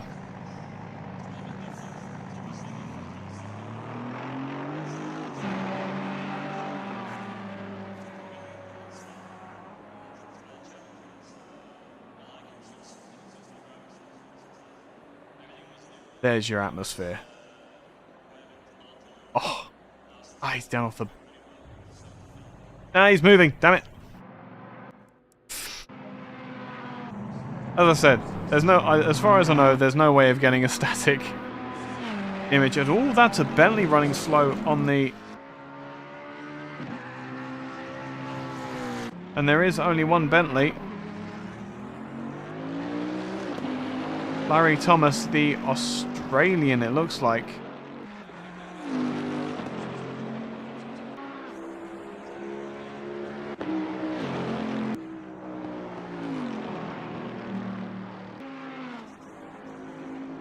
I don't know as that was just trying to let the faster cars pass, as Didier Coelho has managed to net himself a stop and go penalty. One would assume for speeding in the pit lane. And here that is going... Oh, he's disappeared. That's a shame. The man who is... I'm most keen to see what's going on with is this man here, Jan Vartnen. He was fighting tooth and nail with Geimer, and by his pace alone, he should be significantly quicker, so this should be a very simple leapfrog. However, hang on.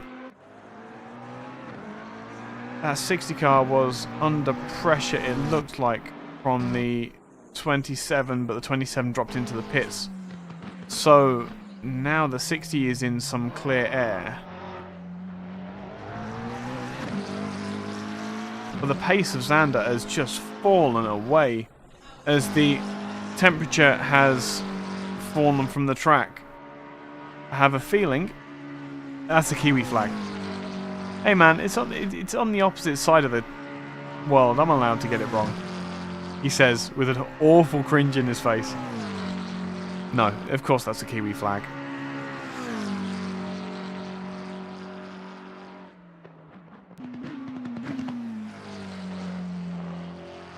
So back to 4th position for Sander, and a lot of air between himself and the leaders with that early pit stop that he needed to make. How long then can those Ferraris at the top of the timing screens at the moment go in this stint? The Aston Martins, it looks like, have fallen in neatly on the hour mark, which makes sense.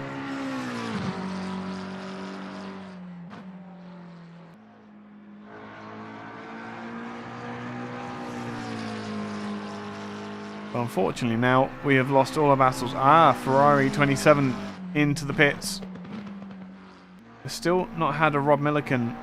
Neither of those Jaguars have gone into the pits yet either. I don't actually know what the fuel tank is like on the Jaguar.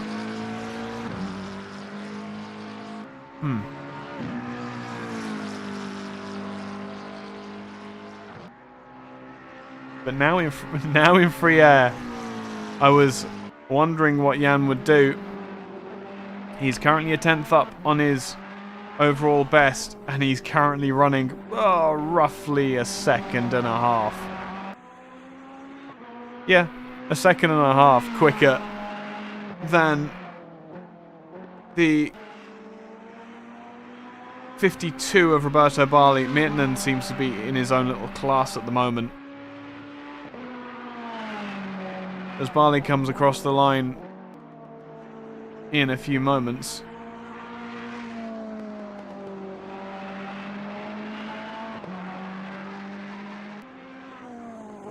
And we hit that midnight witching hour. The gap from the 52 to the 14 has gone from 4.7 to 3.8. This is a hunt for second position, if ever I've seen it. Their fastest laps, well, the fastest laps between Mirtanen and Barley, there is 0.03 of a second in it, and Jan Vartnen is only 3 tenths in arrears of either of those drivers. The gap has equalised at 3.9 seconds for the time being, but I wonder how much of this is Vartnen ragging that Ferrari, using the tyre life in the early hours of the morning to reel in and leapfrog that 75 Aston Martin, who I'm sure he does not want to have to fight again.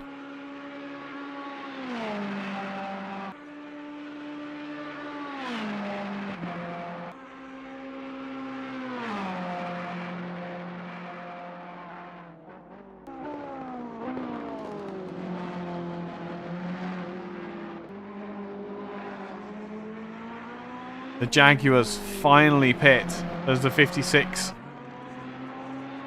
drops into pit lane. Rodriguez retakes 8th position in the pits. Where are those Ferraris coming in?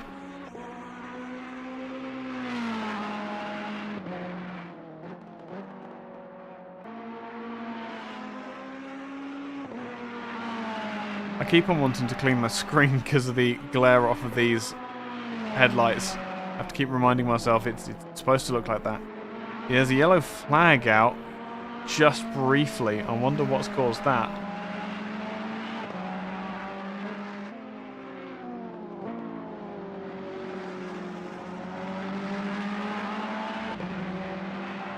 But now Vartnen's reduced the gap in that sector, in sector 2, from 3 seconds to just under 2 seconds, and that does not bode well for the overtaking possibilities for Mirtanen into the pits, with 22 seconds being the last gap that we saw. I wonder if we're going to see both of these two into the pits as well. Yep. Oh, Barley gets it very, very wrong. And all of that hard work that Vartnen has done to try and leapfrog Geimer. Oh, this might be all for now.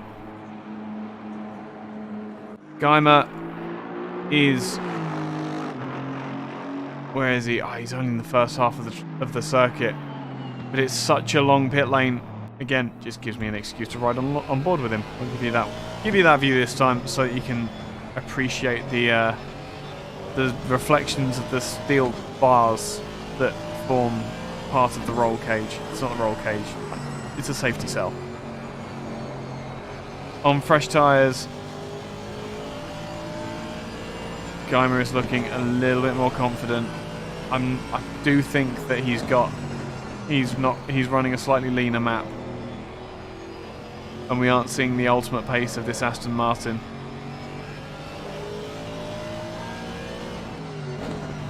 You're looking in your timing screens at the very top for the number 1 to disappear. For Jan Vatanen. That's the battle that we're looking for at the moment.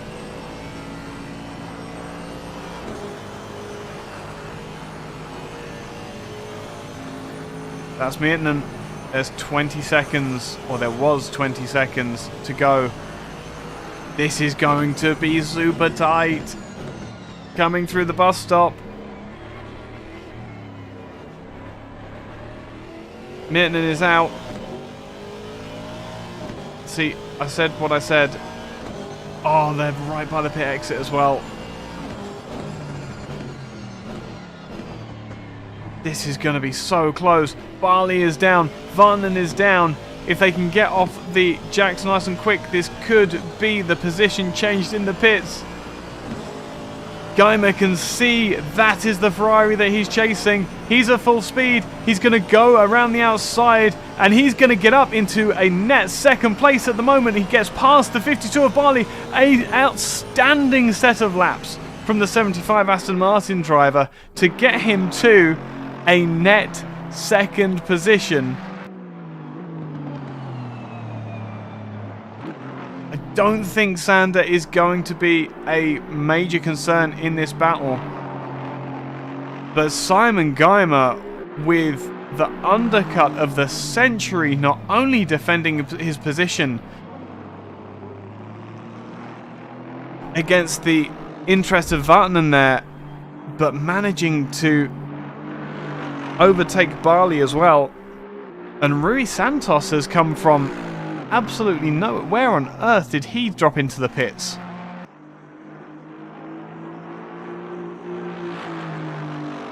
This is the problem with the Assetto Corsa timing screens, because you don't know if you can trust them.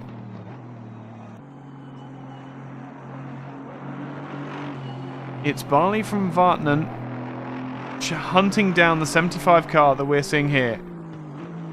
Rui Santos has either pulled a blinder in taking a slightly early pit stop and running rich to get the positions here, or he may have pitted early for some kind of damage that occurred off screen.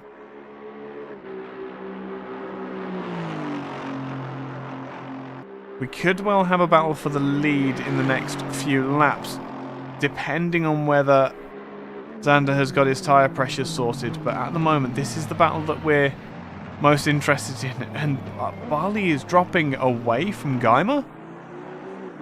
Could this be that the Aston Martin comes alive in the night?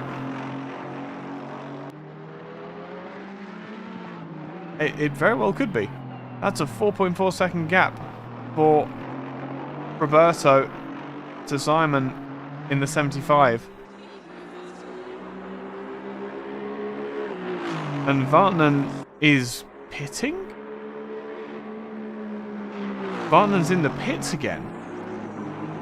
Oh, this is going to put pace to his... That's not a drive-through, it would have come up. Ekins is going to take sixth from Vatanen. I wonder who else he's under pressure from. Rodriguez is still a way away. No, Ekins is up. Ekins is well and truly gone. So 7th is as low as Vatanen can go, I think.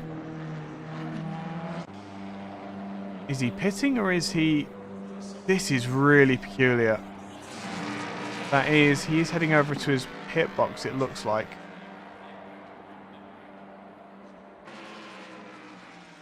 Yeah. So, a mistake in the pits. And suddenly, the threat that was Vatanen for 3 Ferraris on the podium has evaporated, it seems. And suddenly the fight over the podium becomes can the 60 do enough to get back in this fight? Or is it going to be... there's still Rui Santos as a wild card in here as well. I don't know where Rui has come from, because that isn't adding up with anything that I know.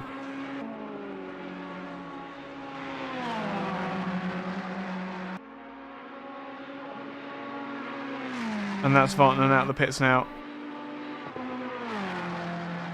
And that is him a lap down as well. Absolute heartbreak for Jan Vartanen.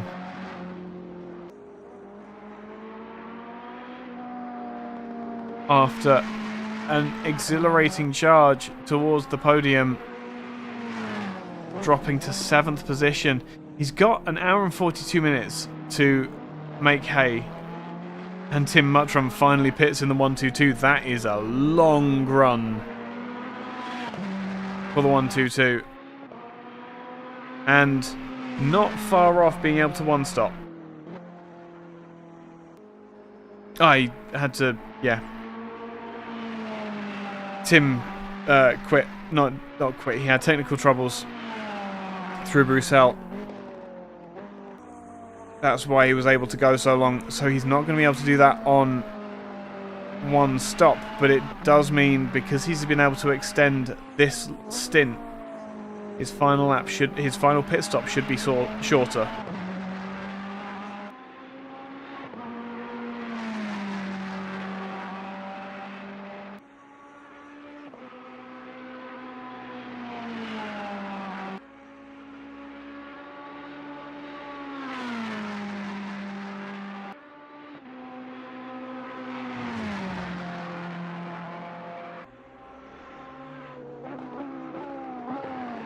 And suddenly we have to put our telescope goggles on to see where the fights are going to be coming from. I am shocked that Santos is suddenly in the picture.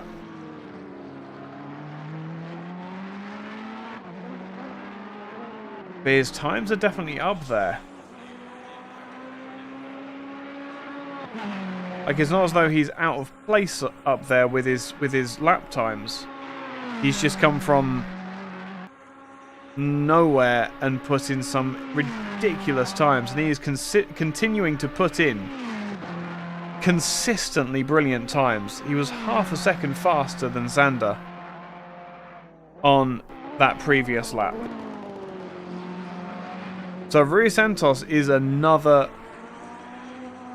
driver who we have yet to reckon could play a role in this podium fight.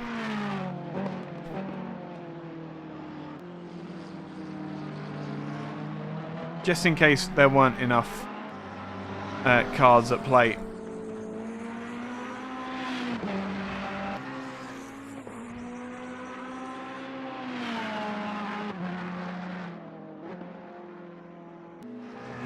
Oh, there's buttons.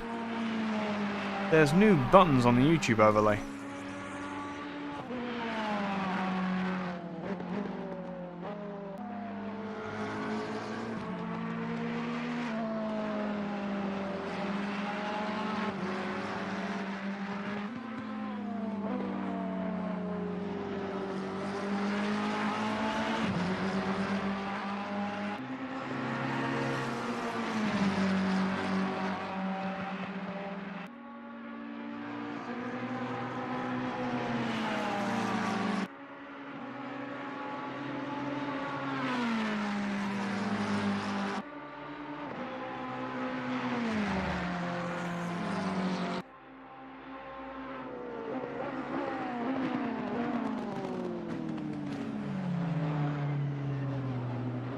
I'm terrified. That looks like the 720S.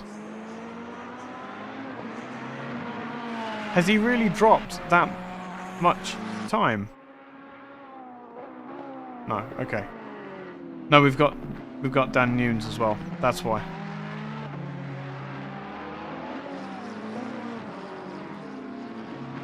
So Vartanen now a lap down. Zander is chasing down the Ferrari that he was fighting for position. Brewery into the pits now. I'm going to stop jumping around and just do it properly.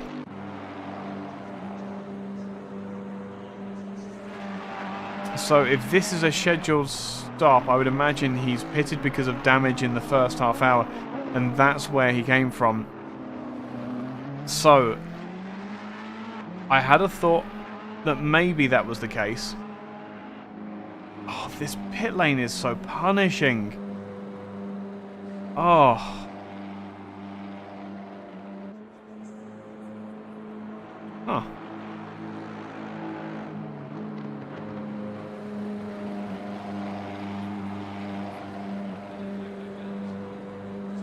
I'm discovering all sorts of buttons today.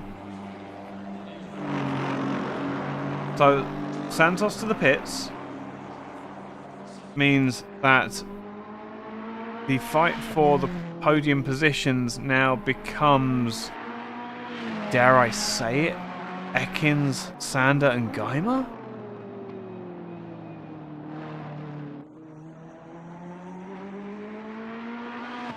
Sander is going to have a difficult time of it because he's going to have to make an extra pit stop unless he does serious fuel saving to try and get back on strategy with the rest of the drivers, which he could be doing. If he loses time to Geimer, I can well believe that he's trying to fuel save.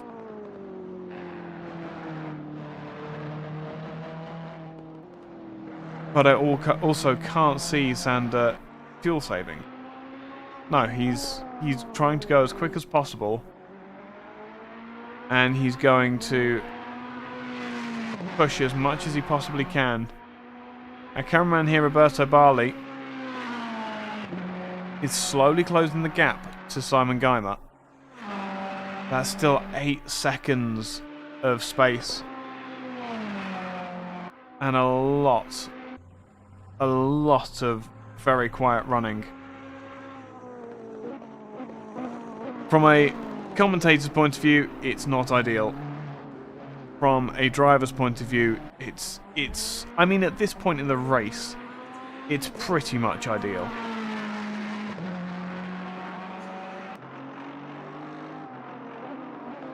Like, you can't get any better than being able to hit your marks and just do what you need to do to get it done.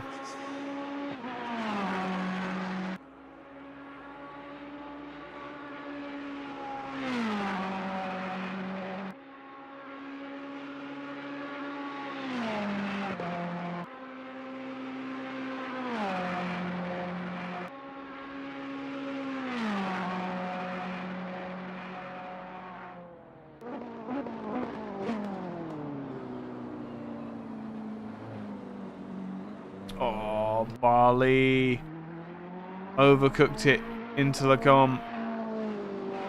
Super easy to do.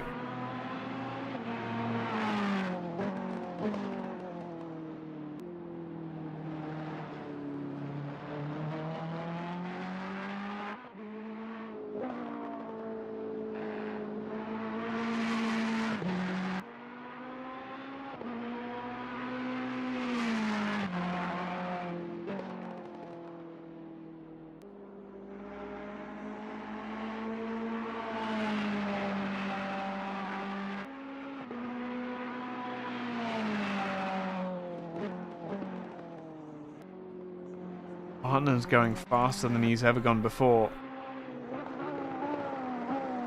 And he's into the bus stop, so this is a fairly decent statement of intent. Having fallen away through some kind of mistake, I can only imagine that he's put on the wrong set of tyres or something unbelievable like that.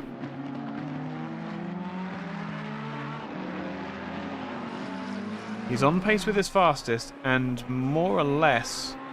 No, he is well and truly the fastest man on track at the moment.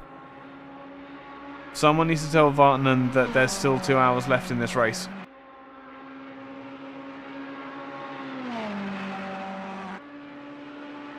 Because he is pulling some ridiculous times at the moment.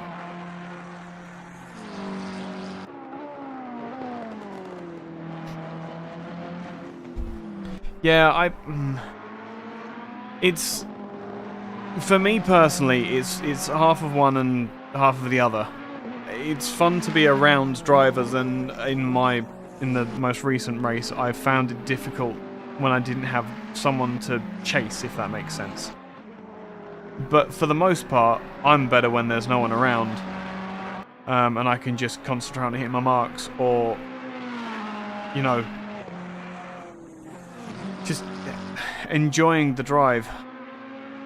I mean, the experience for Vartanen here must be like driving down a country lane at 2 o'clock in the morning. No traffic, nothing to worry about, just you and your car. I'm sure we've all had days like that. Although, I'm pretty sure the last time you went down a country lane in a fast car, you didn't have a black light lighting up the dashboard for you. Or maybe you did. I'm not going to judge you.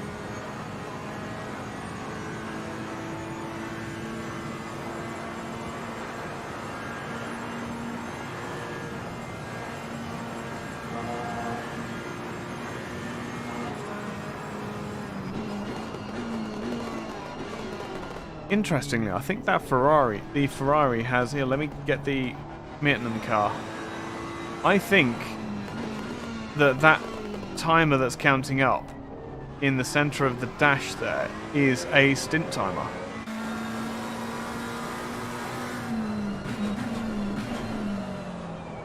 That's a race timer in the McLaren with some lovely glass buttons down the center console and a rear view camera, because of course there is no rear view mirror in the 720S. He's still fighting that car. We've been watching other drivers getting their shifty on. But Alexander has not given up yet. Oh, he's already 2/10 up. And for a complete shift of pace, Milliken is currently a second up on his best so far, and going faster. This is in the Jaguar, the Emil Frey Jaguar. On super wide, gets a lovely four-wheel drift on.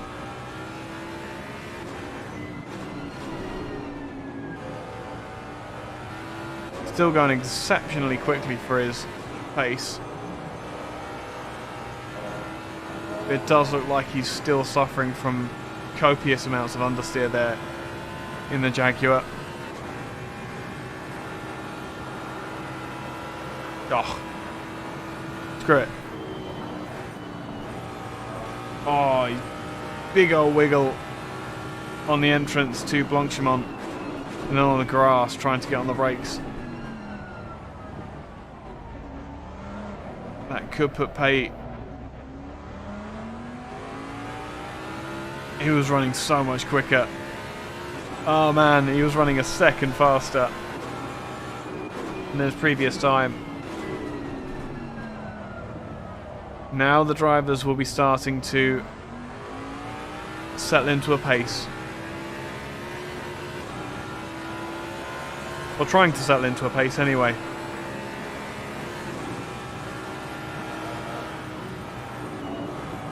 Let me just find an engine for everybody to have a nap to in these dark hours. Here we go. Turbocharged Aston Martin V8.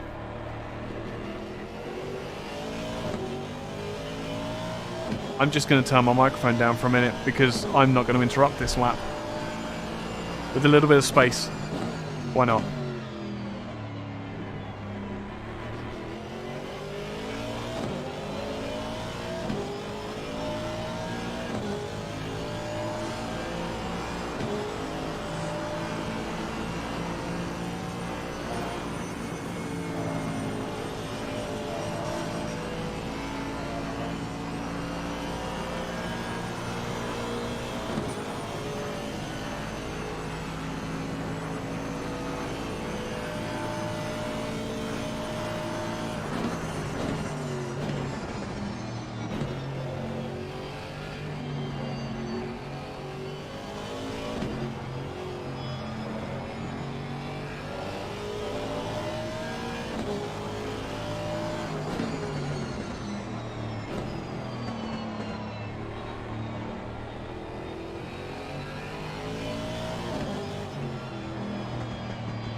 a comfortable, reassuring, beautiful noise to come from a video game.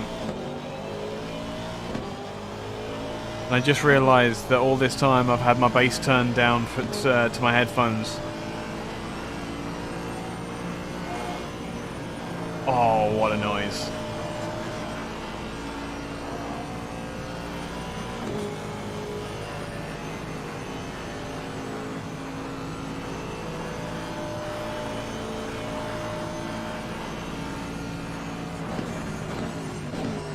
That's the thing that these more long-form races give us the opportunity to do, is sit back, take a breath,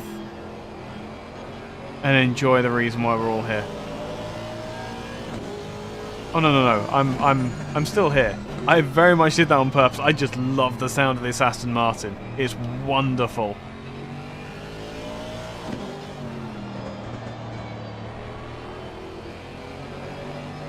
Unfortunately, there isn't really much of a battle on track at the moment.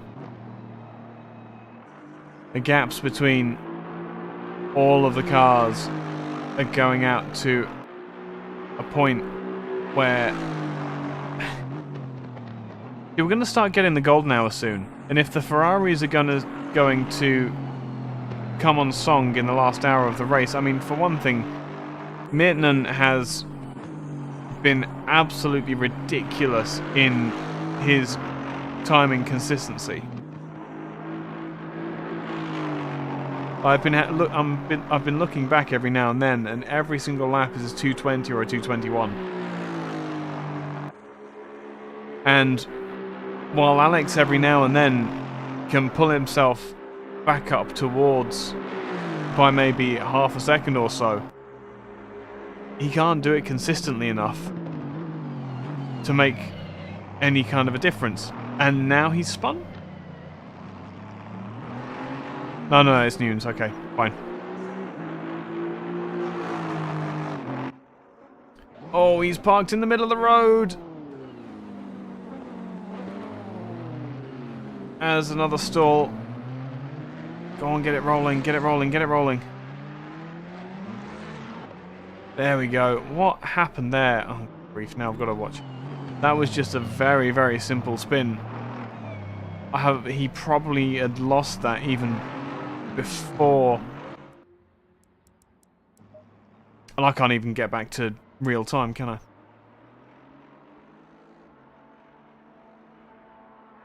I don't know what's happened to the audio either.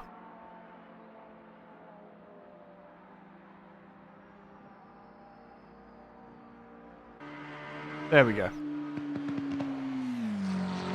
Rounding out as the 19 goes through a Rouge.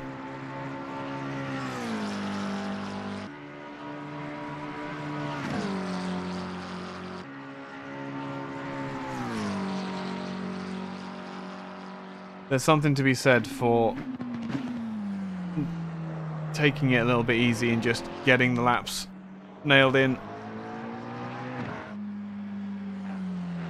Right. We've lost 2 drivers from the race so far. We lost Coelho in the BMW. I'm not quite sure who else we've missed.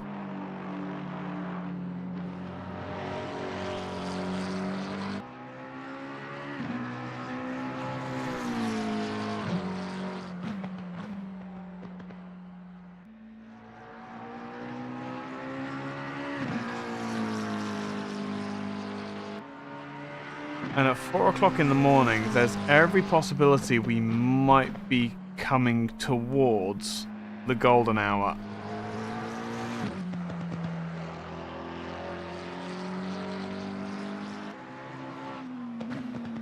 Just see what that gap to Geimer is. Barley is falling back still, and Ekins is, the way that I'm seeing it at the moment, I think the top 6 are still on the lead lap.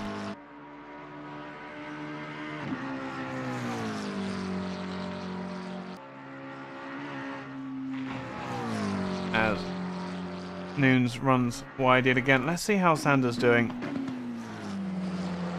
in the other McLaren. So he's brought it down below 10 seconds again to the leader. And that looks like a Ferrari in front as well. So potentially the 27 or possibly even the 14 with all of Vartanen's troubles.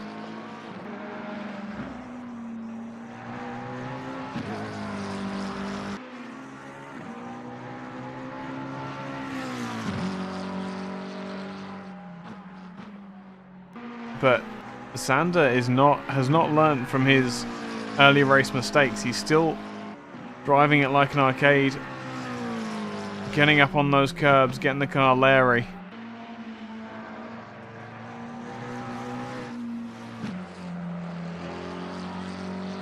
As the split time resets again.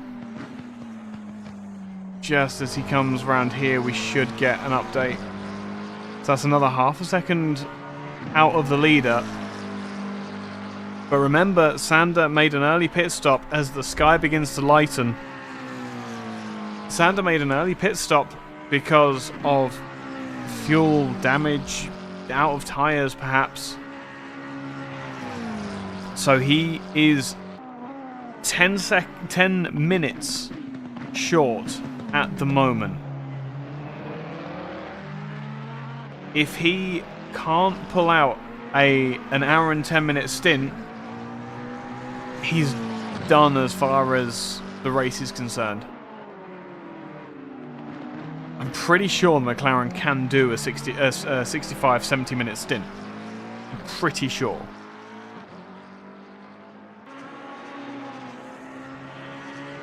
But I'm not that confident.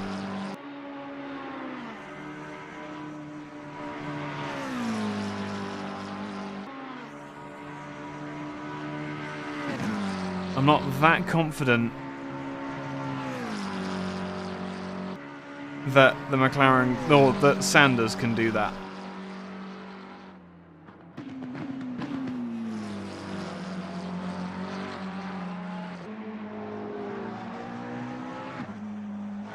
With the track starting to warm up now, maybe the tyre pressures are coming into an area that Sanders happy with, and that's where this pace is coming from. Either that or... no, that is Sander going quicker. Hello there, mate. You're alright. Thanks for dropping on by. You've actually dropped in at the right time. We're about to see the sunrise over the Eiffel Mountains over here in Belgium. Not too far from yourself. Spa's certainly closer to you than it is me.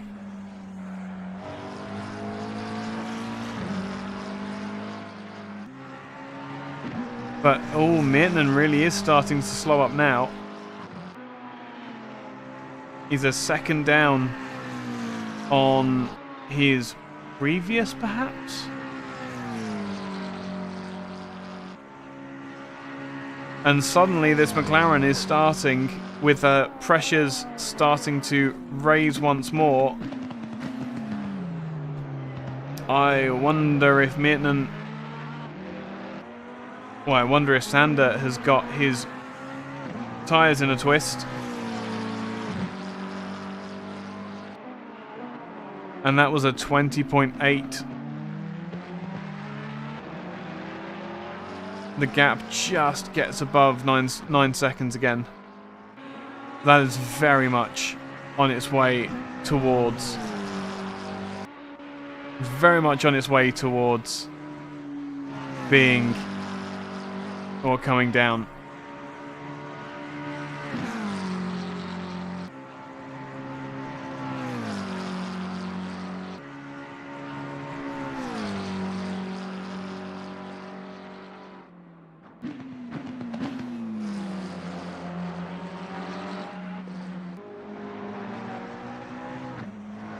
That McLaren 720S still looks really, really good though. Oh man.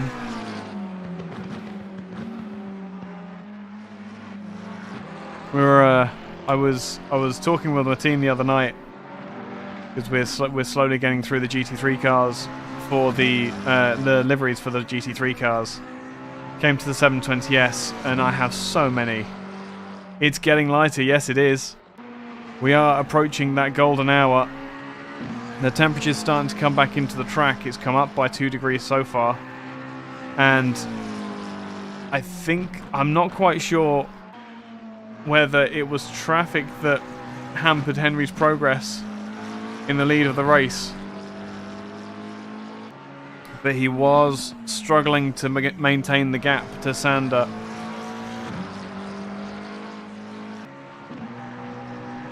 If Sander... If Sander can get... I'll say, he's almost he's 55 minutes, so in 5 minutes, he will have done an hour. In 15, he will have done enough, for sure, to get to the end of the race on one more stop. And with this stint being a lot more consistent from Alex than the previous one, yeah, the time has equaled out again. He could be on for a second place still, if he can get the car to, I think,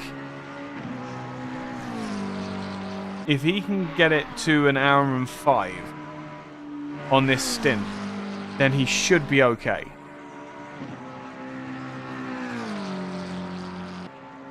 But this is the intrigue at the moment.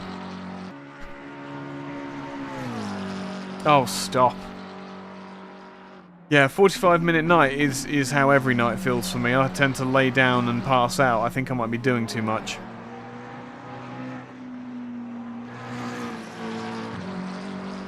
But it is... The next 10 minutes are going to be treacherous for all of these guys. Because they will have the pressures set for the night. And the 15-14 degrees that the track did end up getting to overnight. And they're currently running 3 degrees above that with the load of the car on top. There's drama in this race yet, ladies and gentlemen. There is yet more that can come from the mountains and valleys.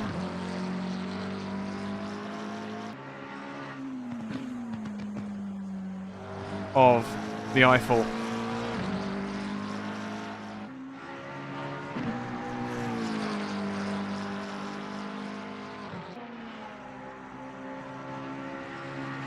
We just need to wait and see what happens. What I am very, very happy about is that my seeming curse of the commentator that has been lingering with me through several commentating sessions recently seems to have been lifted. I have been watching several cars and talking about how good their driving is, and there's been no accidents. And this is where it all goes Pete Tong.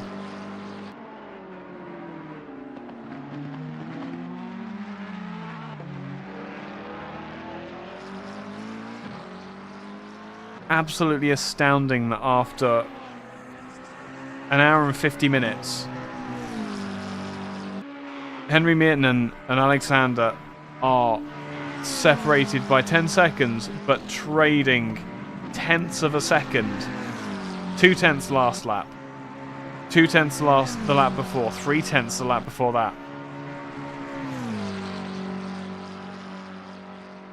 Astonishing pace from the Ferrari and McLaren out here. Yes, they're about to complete a Grand Prix distance. 100%. Actually, what is a Grand Prix distance? I thought they made it 50-something laps.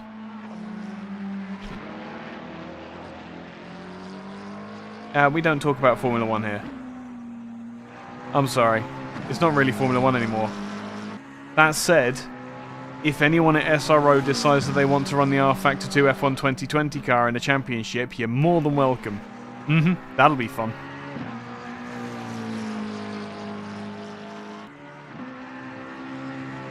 had a go with that the other day. That was very, very nice.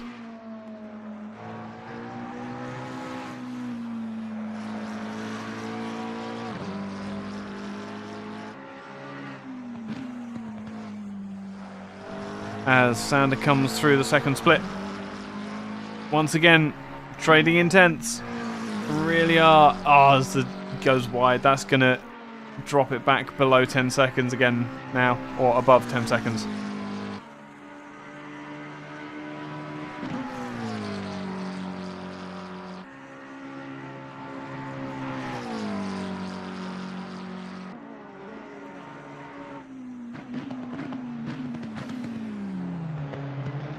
Yeah, because it's so long.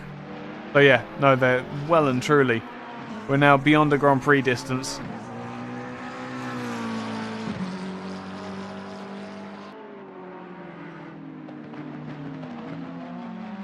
It didn't go above 10 seconds though, so that wide moment that Alex had there was not quite enough.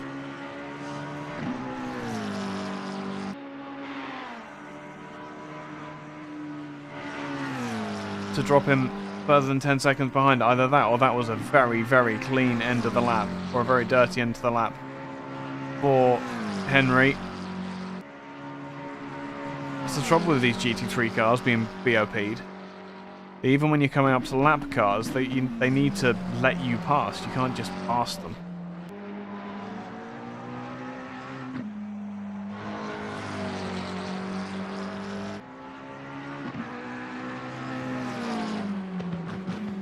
What are you glaring at me for, Caitlin?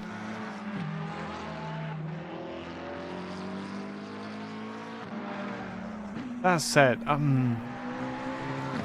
okay, so he's gotten it. He's now over an hour in his stint, is Alex. Yes, 305. Yeah, 305 kilometers, yeah. Which is why the lap count at Monaco is always ridiculous. And why it always runs so close to the 2-hour drive time limit, whatever it is. Because it's a short, slow speed track.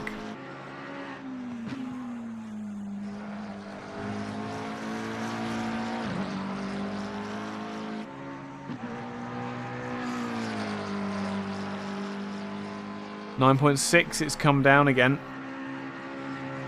So through Sector 2, that McLaren is looking like it's starting to be a little bit more planted than perhaps the Ferrari in front. And they get out onto the straight. And I dare say... Oh, it was not... Yeah. The last Grand Prix was good. I didn't diss F1. I grew up on F1. I just grew up on different F1. No, the last Grand Prix was very good. I watched the highlights of it and it did seem very entertaining. I'm glad to see McLaren up towards the top again. I'm glad that someone can take the fight to Mercedes. I'm disappointed that it's Red Bull.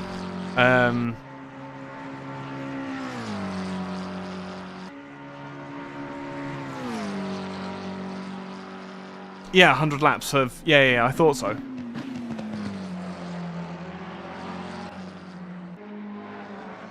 Mind you, that's another track that I love running on RFAX 2 in any car. I actually did it in the Palatovs as well. 78, that was it. That lap count is ridiculous.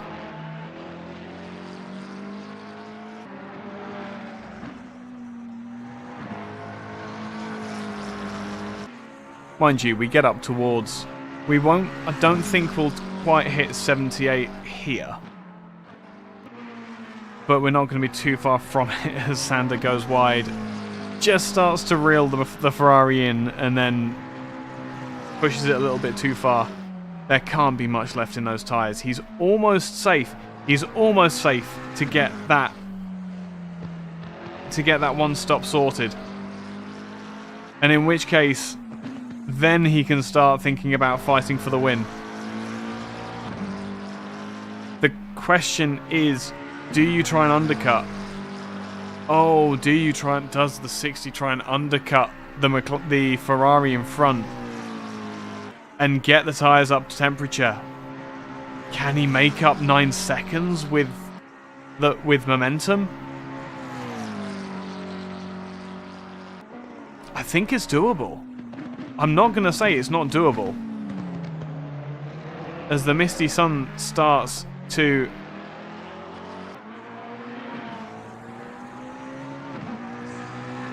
Sorry, what's not as ridiculous as it should be? I raised a whole lot of points in a very short amount of time.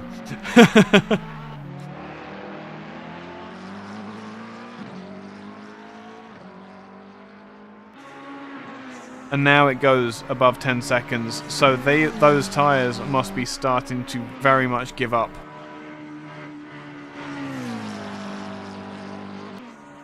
But I can well imagine we're going to see the Aston Martin pit as soon as we see the hour mark. Oh yeah, no, I know. I'm apparently running on low delay as well, according to YouTube. I mean, I'm not complaining. YouTube is such a fantastic platform for this format. It's difficult to deny. It's difficult to deny just how good it is. It's just one of the foibles of it is a slightly higher delay time, but it's not really built for person-to-person communication. Part of the reason why I stream on it, because when you're in a race, you don't want to have people like just chatting at you and wanting instant replies. Yeah, there has to be a delay with commentating, absolutely. Well, it comes back to how many times have you heard commentators saying that the teams are listening to the TV and the radio, whatever they're broadcasting on? How many times have we had commentators be the difference in a strategy call that has changed the outcome of a race? Oh, don't be silly. I'm not driving, so you're alright.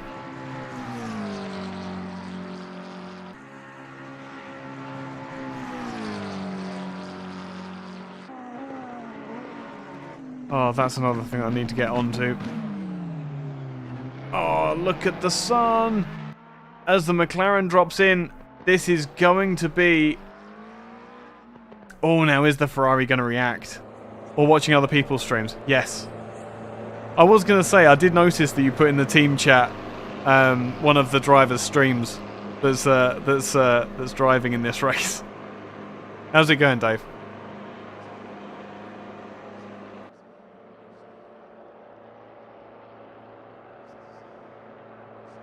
What do we got? So, the next question is, what does the Hoodie racing car do with the knowledge that Sander has gone into the pit for what is conceivably the last time? Oh, good grief. Okay, no, that wasn't quite the outcome change that I was considering. Hey man, why don't you subscribe to SRO? Jeez.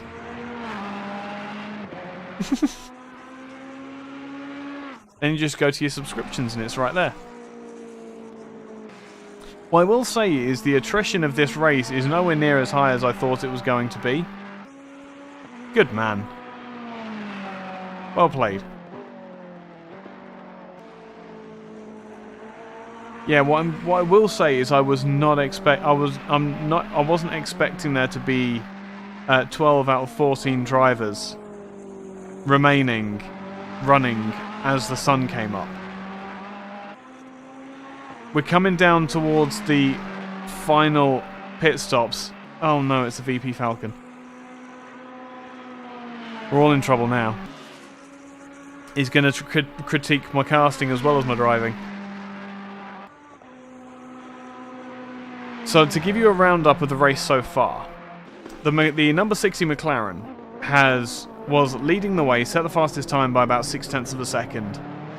And then this is the reaction I was expecting from the 911. Sander on full fuel and fresh tyres is going to be a force to be reckoned with, even if they are currently in 5th position. And I can... Yep, that's the Ferrari in as well. So both Ferraris that were leading the way, the 14 having to pit twice for some kind of administrative error, let's say. Which is why Jan Vartnen is so far down the field. But what else is going on here? So, cars to watch out for are the 75 of Geimer, because if he can extend that stint, then he's going to have a much shorter final stop, if he can make it work. He might not be able to. The other man to keep an eye on is this man right here. That is very true. I can't slide around every corner while commentating. I just watch other people sliding around corners, and it's great, and I love it when they do. Funnily enough, one of the problems with Alexander, if you get that name pun, the problem with the 60 car this race has been, it's been a very, very twitchy mess in the early stages of the race. Either he's had some kind of problem where he's kept the quali setup on, or there's Parc Ferme which he wasn't aware of, or any number of other possibilities. Mitten's still in the pits, and I do think that the 911 is towards the back. Is this reactive? Ah, Mitten's out of the pits now. So the gap was 10 seconds, but now he's going. Sander is going to have the advantage coming down the track at full tilt. We'll go up the inside of the... That wasn't. No, the 911 is yellow. It's the 14th that he's just gone past. The 911 is just about going to hold on. I do think that he's still got a reasonable gap. Yeah, 11 seconds now. So Mitten pulling out all the stops on his final lap to cover off the threat of that 60 McLaren. And now with the temperature climbing, what is going to happen to those tyres? As Alex tries to look after... Has drive-through for track limits! Oh, man. And that is a massive, massive penalty that is going to remove Alexander from the equation in this race.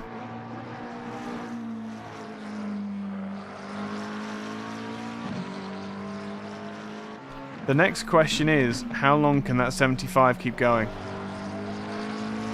Because for every second that Simon is not stopped in the pits, it's a second that he has in advantage of the Ferraris behind him.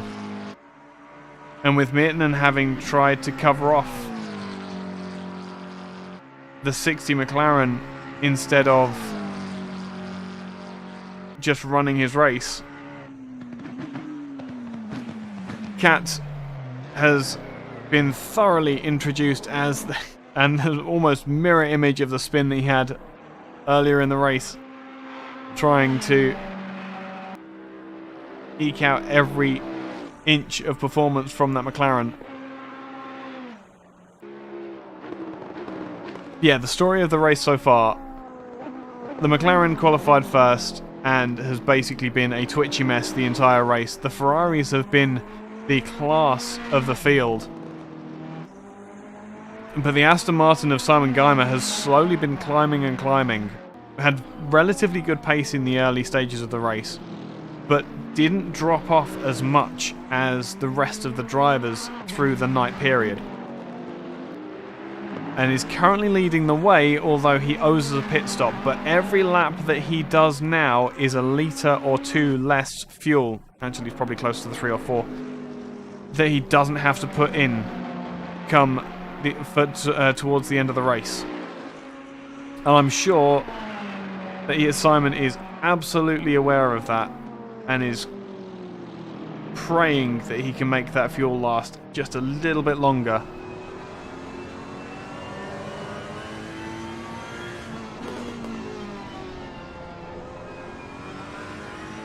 Some spots on the windscreen of the 52 Ferrari. Barley still hasn't pitted, so this 52 Ferrari is not really in the mix as far as this race is concerned. How far the 52 as Geimer drops into the pits now. I wonder if he's done the fuel calculations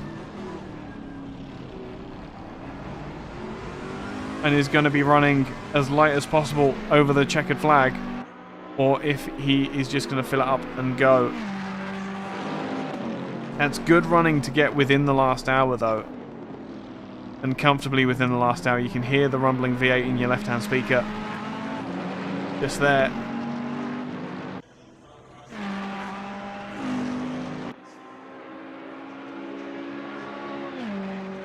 Well, what to of Rui Santos? Rogerio Santos, sorry. I've been calling him Rui for the longest time, and I really shouldn't have been. Is this potentially a position? As Sander now has got a stop-go penalty for what I can only assume is speeding in the pit lane. And the race that was looking so certain for the McLaren driver is just going down the pan. Before too long, he's going to be stuck down with the 14 Ferrari as well, who had a similar turn of fate in the night.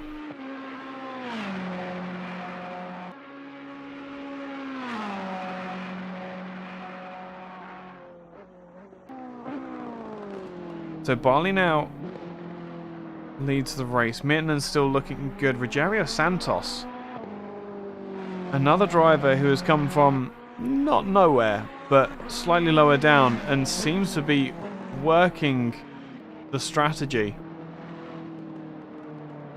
so far. I don't know if he's going to need to come in for another splash and dash. But at the moment, the Prancing Horse dominates the podium positions.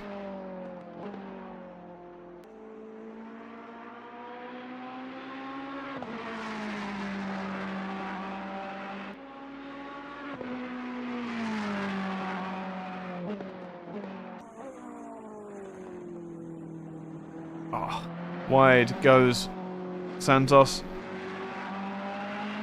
There's a part of me that really wants to sit with Alexander in the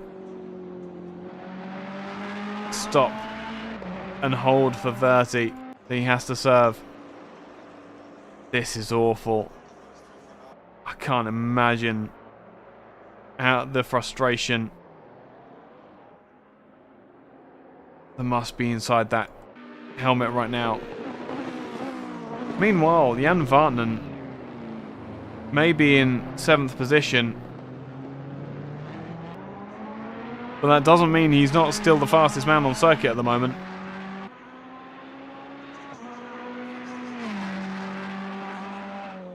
Comes across the line. Was not quick at all, actually. I have a feeling the timing may be starting to die a death. I don't know what gives me that impression. But apparently, Jan is 2/10 up on his previous time at the moment.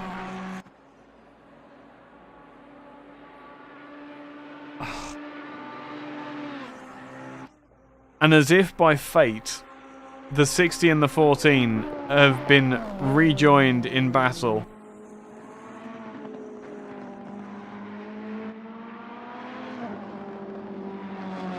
Sander may have lost the win, but he can still win this fight with a Ferrari if he puts his mind to it. I'm sure Jan is up to the task of keeping a McLaren behind him though. And that is the other McLaren of Dan Noons. Off on the inside. Yeah, just had a wiggle through speaker corner. Did he get... He's on his outlap.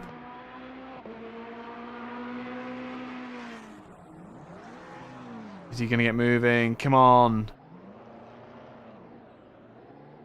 Trying to do it as safely as possible. He is away. It's good to see.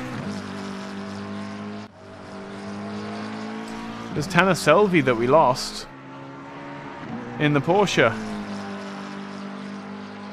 Was the other driver. I wonder whether that was through choice or force majeure.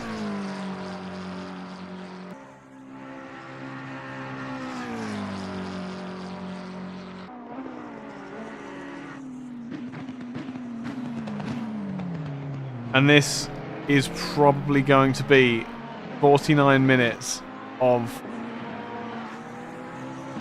very, very indignant attacking and defending from Jan and Sander, respectively.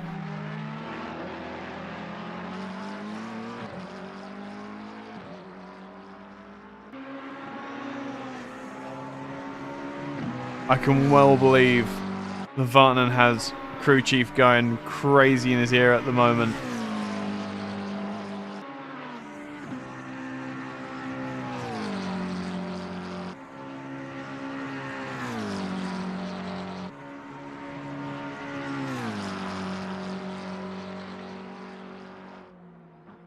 But this is all for pride now. Both of these cars were fighting in the very early stages of this race over podium positions. And at one point, even the first position. They may be slightly further down now, but the fight will still be as intense, if not more. They've got less to lose now.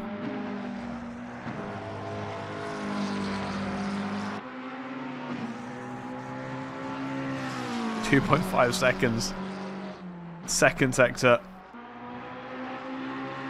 That was, I think, 0.3 of a second. And if Vartanen's nursing anything, now is not the time to be nursing a car home.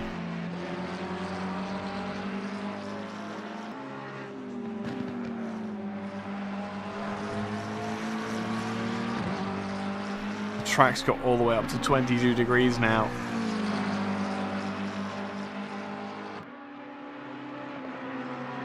So, if anybody's on the higher pressures that the tyres needed during the night, you're going to be having issues soon, if not already, because those tyres are going to start cooking. 1.2 seconds the gap now. I think he would be within DRS range, if that were a thing. Yep. Within a second. I don't know if this is even going to be a fight, unfortunately.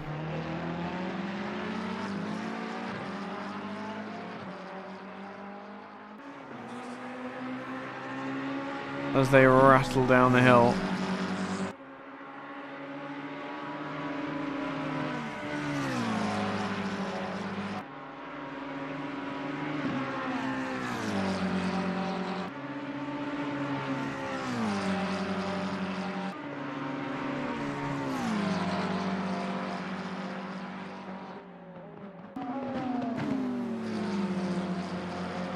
Oh, good grief. I've got it's going to be like 11:30 before I get off. It is going to be late in the UK before I get off this stream. My word. Oh, that was a severe overspeed from the McLaren. There is a definite difference in capability of these cars at the moment to make the apex of big four-wheel slide from the 14 Ferrari. And is that all she wrote? The 60 car pulls across. And that was almost too easy for the number 60 car. For the car that gave them so much trouble in the early stages of the race.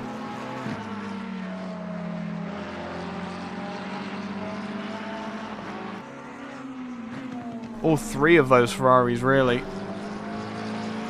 Of Barley, Mietonen and Vartanen.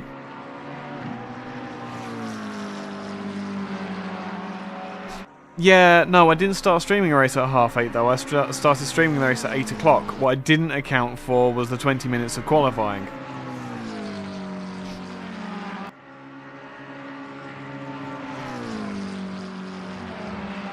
I did start streaming, I just streamed qualifying.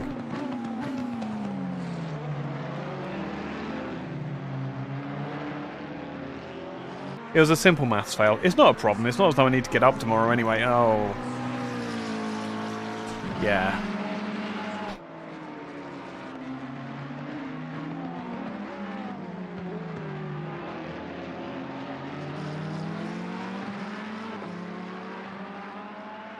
I wonder what Jan Vartanen is carrying on that car.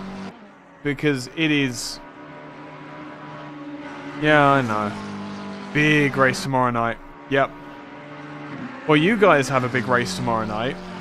I have a different big race all across the afternoon and into the evening. I'm pretty sure,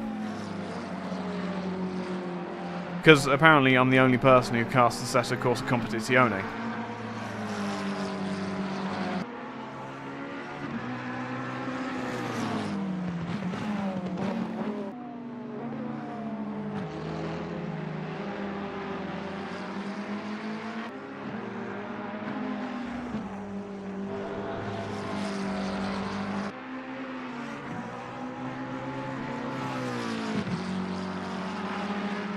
It is... What is it? April today. Kailami, I think. Yes. Either way.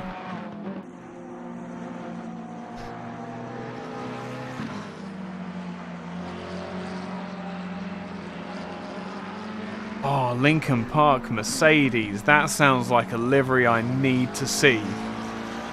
Caitlin, please DM me that if you have any pictures of that. Oh my goodness.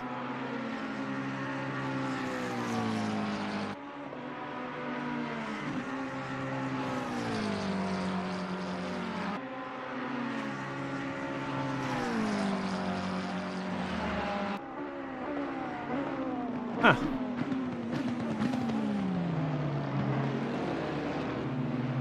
Oh yes, Chrome, my favourite.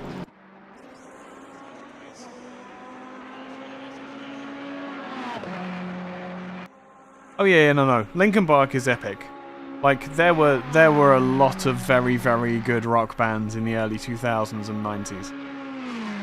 And 90s not so much. 2000s and 2010s were just, oh man.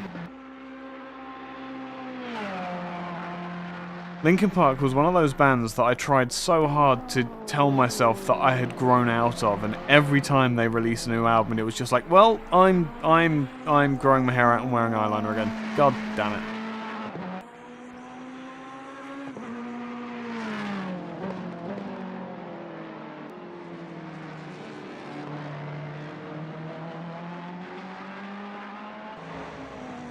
Mietonen in that 911 car is not going to wait for Barley to potentially pit before the race is over. He is going to take the fight to Roberto. Yeah, 100%.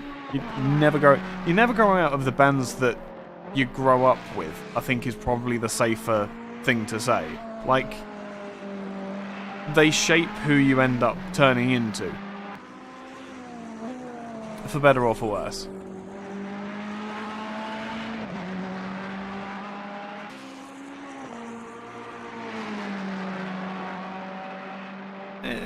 You see, I clicked away from the Sander battle because it looked like it was over, and then all of a sudden Vartanen brings it back to within a second. And that is a big old boat in front of the McLaren now. That's going to give a whole lot of draft up the hill.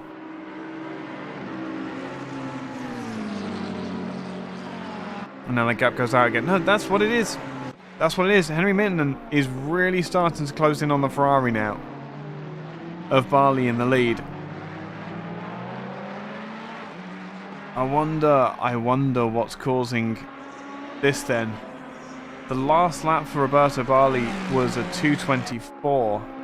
And, I mean, Mittenen's lap was a 2:20.8. Like, it was a very, very quick time considering all of the conditions. I think Barley may just about be starting to suffer with fatigue with 2 hours and 20 minutes gone in this race. Oh, yeah. I have a feeling that Barley is not enjoying that Ferrari for one reason or another. I mean, is he even going to defend in almost a mirror image of what we saw from McLaren just now? Oh, man. Yep, I think Barley may well be starting to suffer, either through just sheer amount of time behind the wheel, or maybe there's something else going on with that car. But the pass is made. I thought it was going to be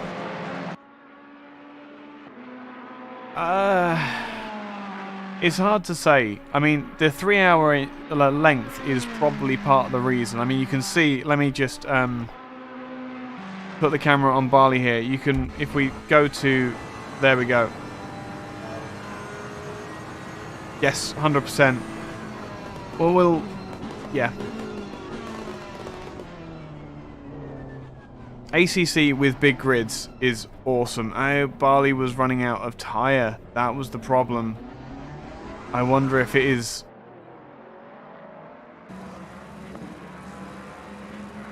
Oh, 3 hours is an Ironman stint.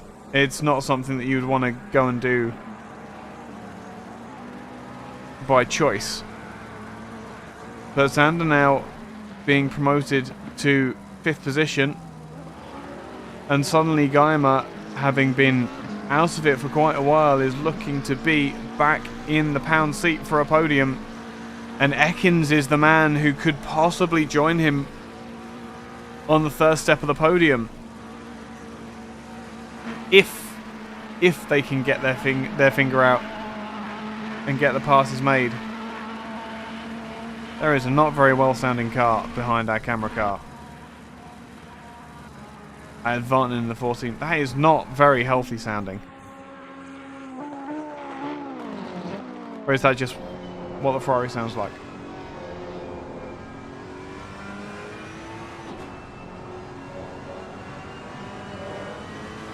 Sounds okay from inside the car.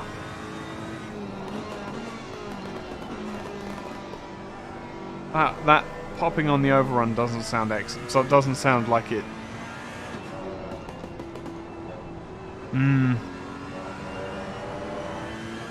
I need to find a...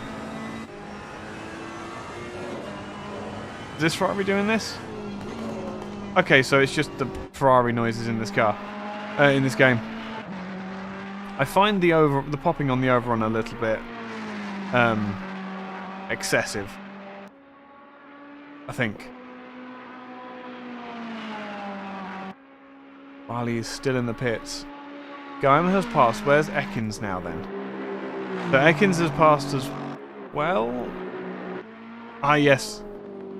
So the top 4 now are Ferrari, Aston Martin, Ferrari. And if Barley is going to take that last step of the podium... Oh, fine. Hang on.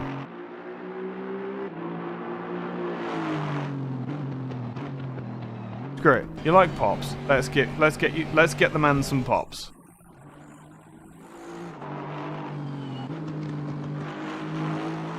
Where's the exhaust back here?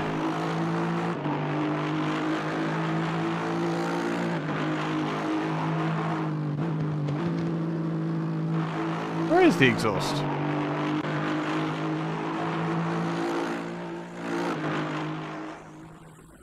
How odd. I don't see an exhaust on the Aston. Oh yeah, side exit, duh.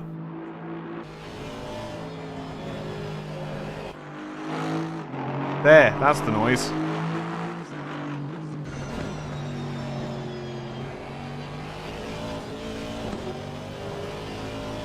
We got there eventually.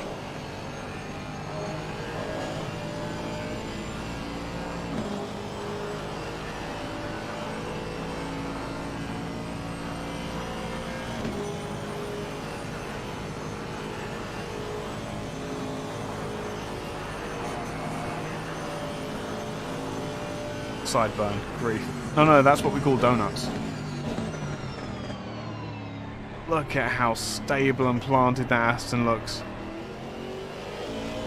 Missed the apex, but you know, we can forgive him that. Engine's a little bit too far forward to be optimum.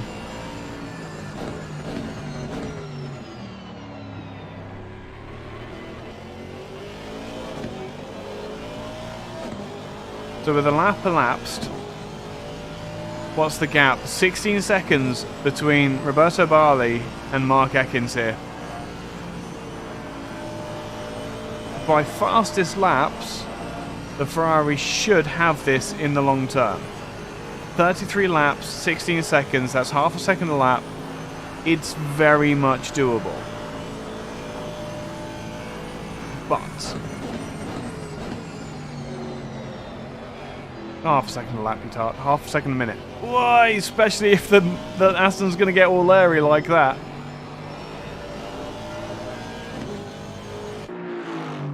Someone's been taking driving lessons from me. Short shifting through Bruxelles, as you should.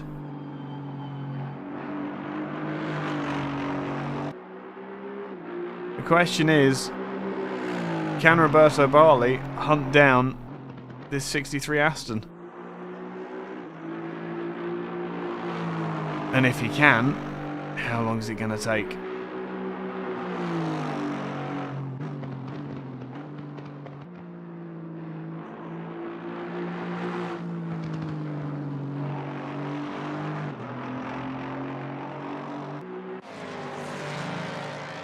Oh yeah, okay. Don't know why Rob always gets out of the way for other drivers. It never seems to enjoy driving. Like, he never seems to enjoy fighting with people, and it's a massive shame when I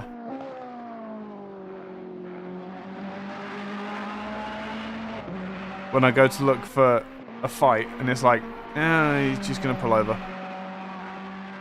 It's a 10th of sector, that's not quite enough, Roberto. You're going to have to do better than that if you're going to take that podium place away from Mark Ekins.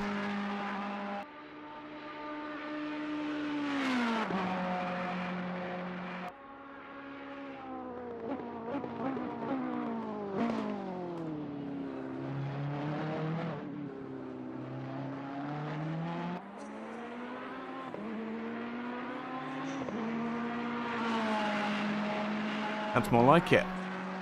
That's more like it. Not quite enough at the moment to be able to catch him. You need to do more of half a second a sector, but...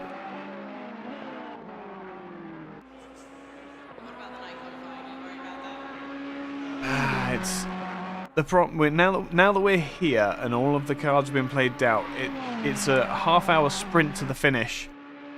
Mirtinen has got a gap which I daren't even try and count. The Aston Martins both look very, very safe.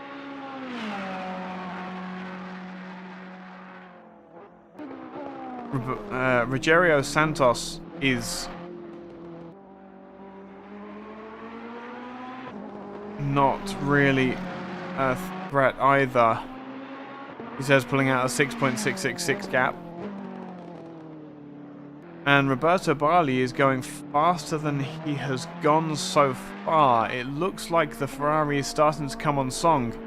This is the kind of pace difference that can get you a podium position. Come on, that 52. Vartnen, meanwhile, still dropping back from Alexander.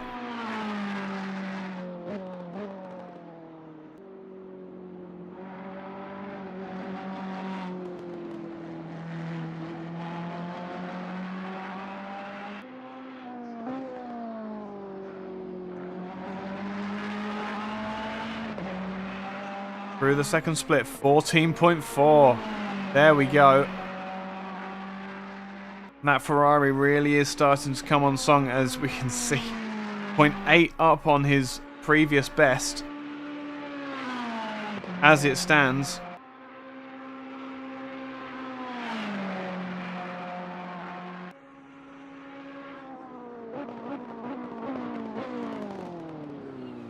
But a missed apex at the bus stop is going to undo all his hard work.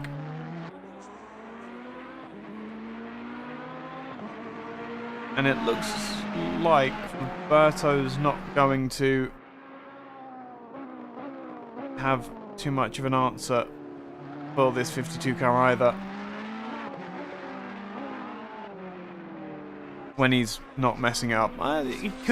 This could be the 77 meets the 52 meets the 63, and suddenly in the closing stages of the race we have a 3-car fight over third place. Oh, isn't it strange how endurance races like this, I don't know, the possible pace of Barley here, if he can keep up his fastest pace, he can definitely make the gap.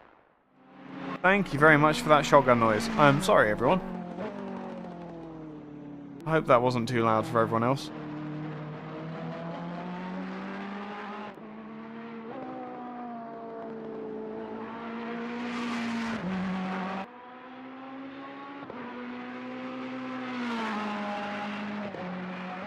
Santos is closing in as well, though. Oh, who's that?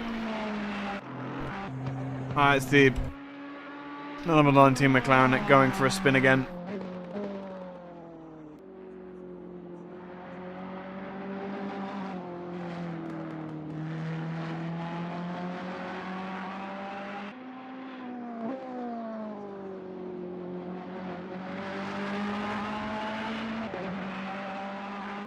Yeah, he's not quite making up enough of a gap. Yeah, right? It's something that Assetto Corsa Competizione does, and I don't know why it does it, or when it's going to do it. It just does it, sometimes. It's terrifying as well. Because obviously you guys get it through OBS, where it's basically compressed to the point where it doesn't go too loud. I get the pure unadulterated waveform, and it's awful.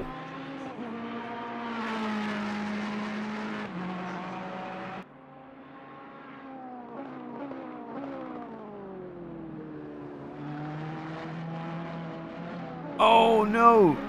Big oversteer moment for Barley there. And that is...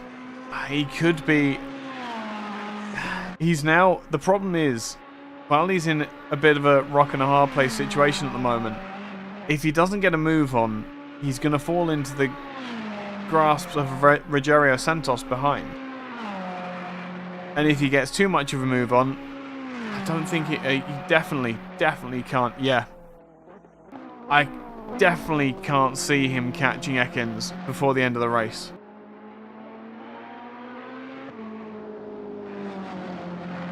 But I can definitely see that 77 car making progress up to the back of this 52 Ferrari. He is the next car in line as well, just in case you didn't think it was that much of a gap.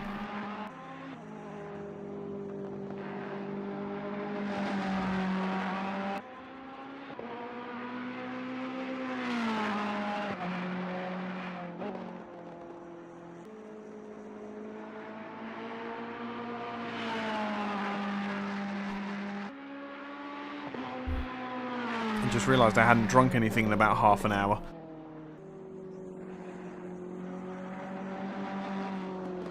As we come round the lower half of the track, that is a very, very difficult to miss 77 Ferrari, who comes across the split time. Yeah, the Ferrari definitely does suit and like a smooth driving style. When you drive it aggressively, it does react, and you may think you're going quickly, but all it's doing is using tyres up.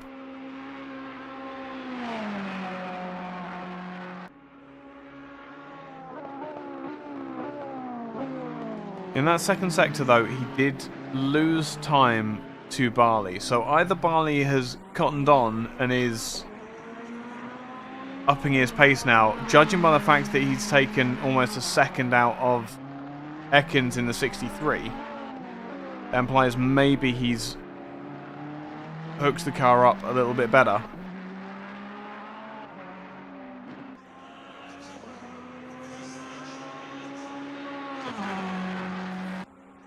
That, or Santos just has lower downforce and so has a higher top speed, judging by how wide he was through a rouge there.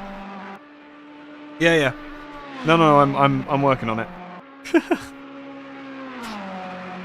No, that's why I went quiet for a couple of seconds. I was having a drink. I was just like, oh, damn it.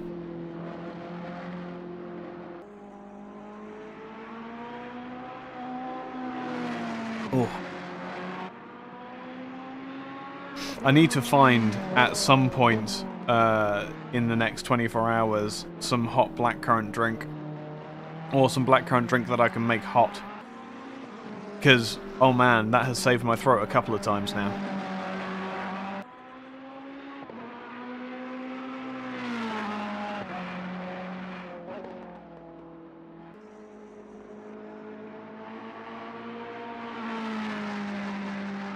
Let's have a look at the inputs on Rogerio's car.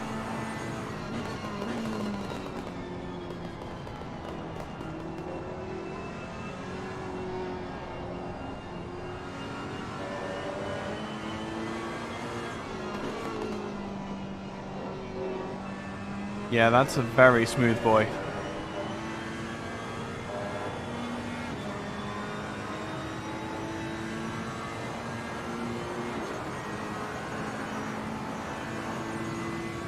He's not even... I wonder if he's even bothering.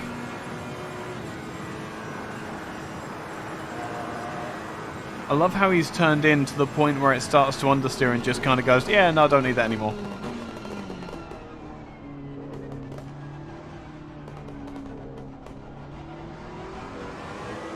So you can see, you just saw at the top of his screen there, he can see the next position there. I think he may have... That's a yellow flag for a spun Bentley on the inside. Cool. That looks like a stalled Bentley as well. Ouch.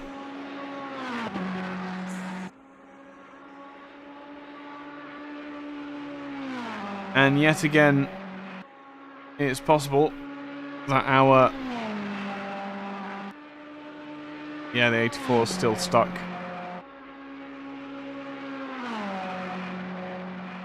On the exit of turn 1.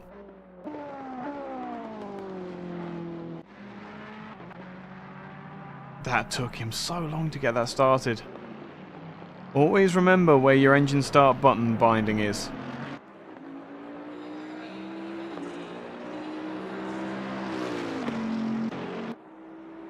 Sanders trying to go faster again, but doesn't have the tyre left in the car. That's a good looking Bentley, that. Getting lapped as well, unfortunately, as you can see in the top.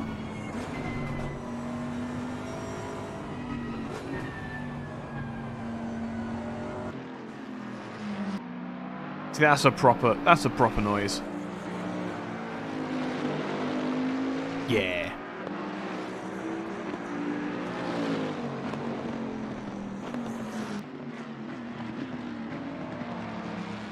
Let's see if we can do some high energy. 20 minutes to go in the 3-hour special event, 24 hours of Spa from SimRacingOnline in association with FKR, of whom Rob Milliken is at least one of the head members.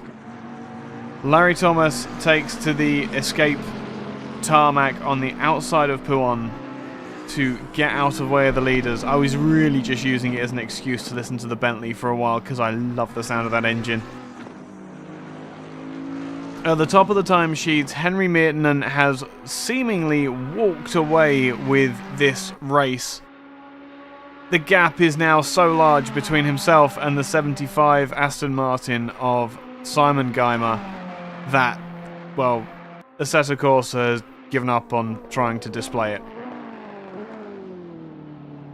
Behind the 75, the 63 of Mart Ekins was looking like he might be under pressure from the 52 Ferrari of Roberto Barley. But that challenge also seems to have faded. Not altogether disappeared, but has faded somewhat. Which gap do you want, David? Dave, sorry. Good grief, I read your name and just blanked. Honestly, if you want the gap between first and second, the 911 is currently on the Kemmel Straight. The 75 is coming up the hill. They're more than a sector, way more than a sector apart. Okay, I'll tell you what. I'll do this manually. Just because Assetto Corsa is stupid. And I can do this. So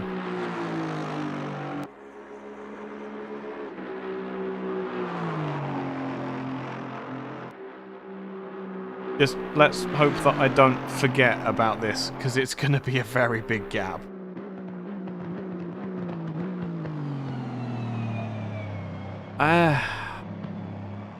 See, Barley's got it under 10 seconds. There's still time for this to happen.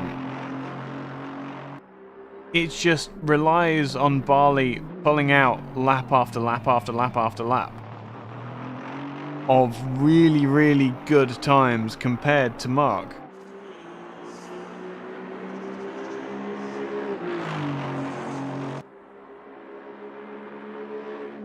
And waiting. The gap from first to second is at an estimate 54 seconds.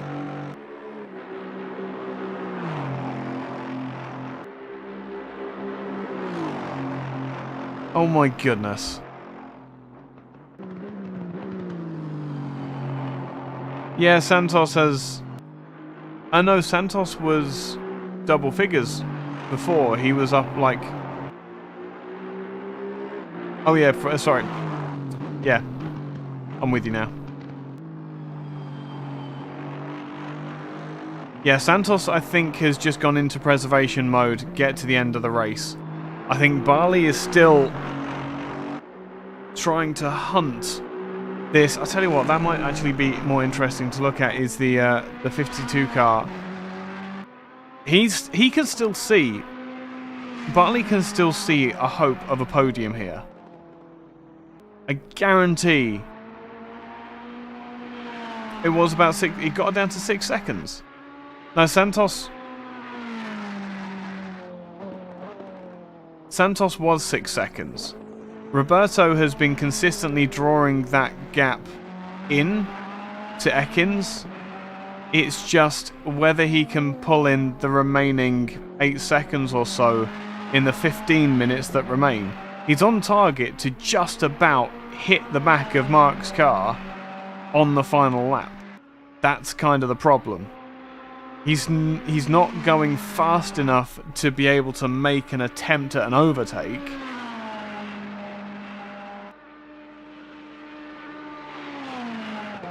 But Rogerio Santos, has fallen away.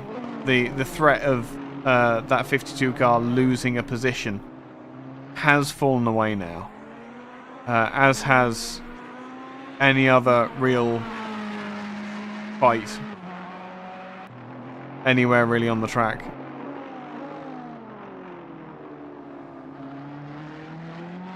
Six and a half seconds now the gap, so it's definitely coming down in the right direction at the right amount of pace to make the difference. I just don't think this. I don't think the 52's got enough when he gets to the back of the 63. I don't know if there's going to be enough left in the car. You can see if you jump on board here at the top of your screens there, he's just gone to Lacombe. Like, I have no doubt that Roberto has target acquired. You can see from how he's narrowing the corners, he's fixated on the car that he can't quite see yet. But he's trying to hit, trying to get past.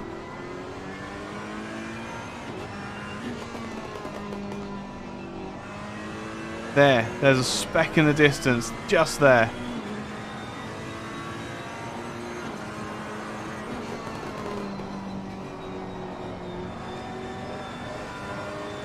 And I'm sure Roberto is thinking, if not saying, come on, come on, come on, power. If only that Ferrari develops an oil leak into the piston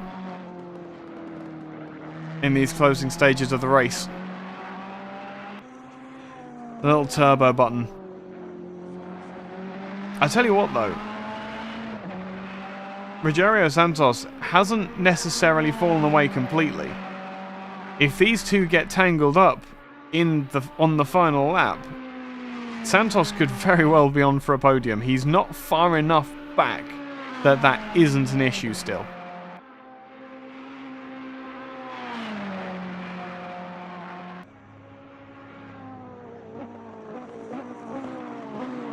See what the sector time is here.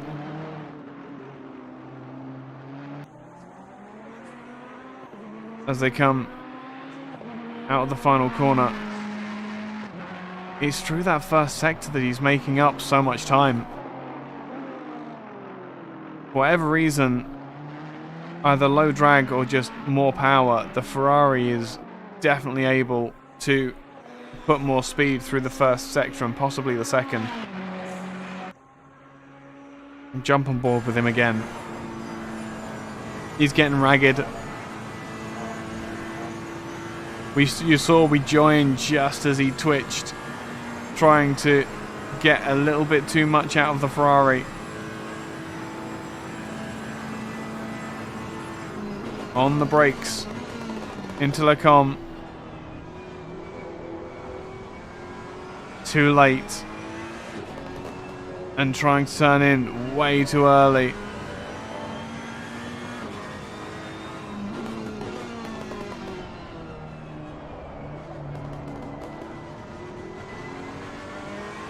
He's throwing time away now, just trying to wrangle the car into the corners. 11 minutes remain, and it's going to be down to the wire whether Roberto Barley can even make it to the back of that 63 Aston Martin.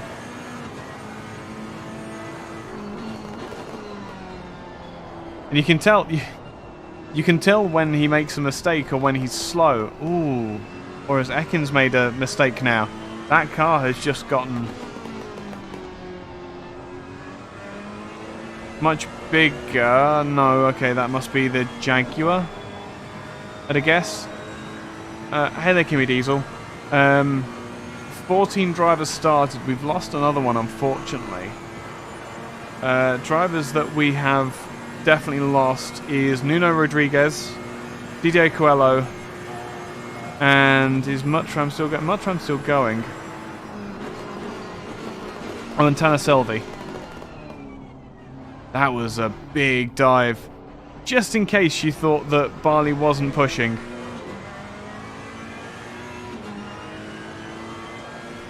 That speck up in the distance, which I know you can see because I was looking at my OBS screen. That's his target. That's Ekins.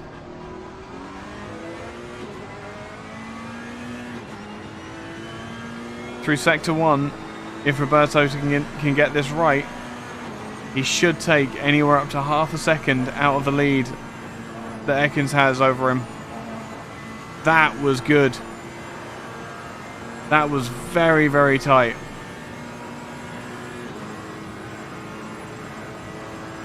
And the extra speed that you carry out of Radion carries you all the way up to Lacombe.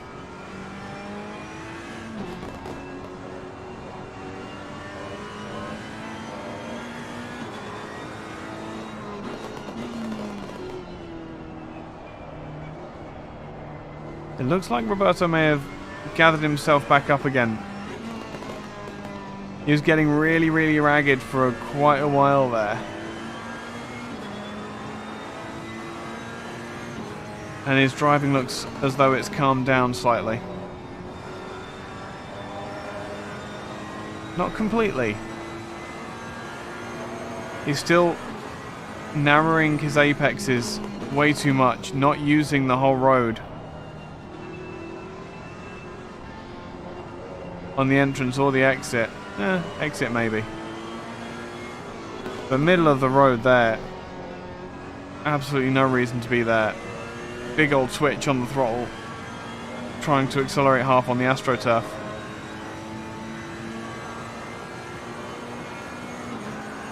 Five seconds dead is the gap now.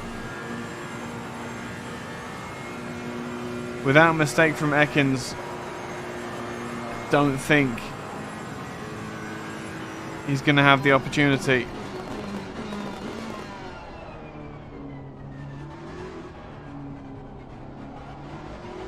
He might just get to the back of the Aston Martin, but I don't think he's going to get past. 4.5 seconds. He took half a second out in that final sector. Mark might have some problems. I thoroughly believe... Oh, crap. There we go. I thoroughly believe that Mark is just driving conservatively to try and get to the end of the race.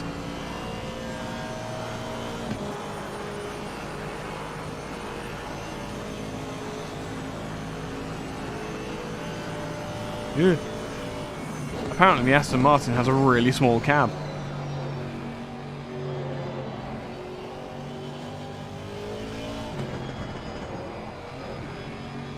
I mean, it's handling like an Aston Martin. Yeah, I'm very flighty on the throttle. And understeery when not on throttle. So, it's handling like an Aston Martin.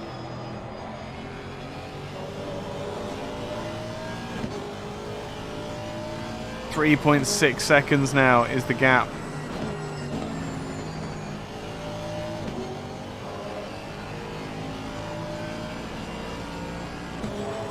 So there will soon be looming in that enormous mirror a prancing horse with a ravenous Barley wanting to take the place away from Mark's Aston.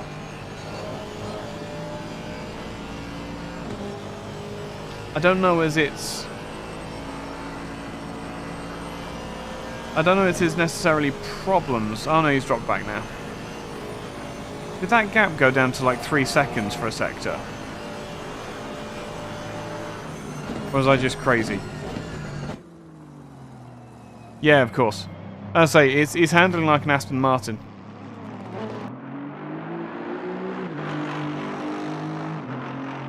No, you're fine. You're fine. No, I know what the problem is. Barley has dropped back.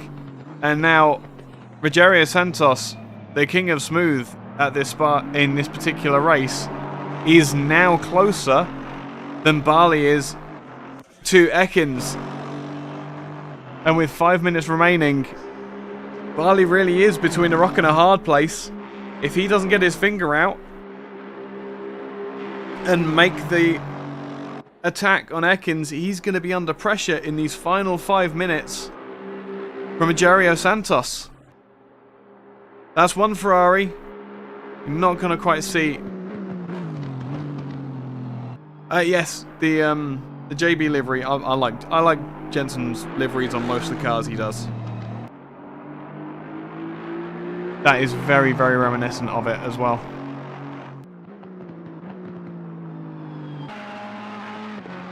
This is the man of the hour. You saw just a frame or two of Rogério Santos in the back of the screen. Roberto can be faster than Santos behind, but it looks like the consistency is starting to leave that Ferrari. Desperation perhaps settling in. Either that or he just doesn't want to drive quickly when I've not got the camera on him.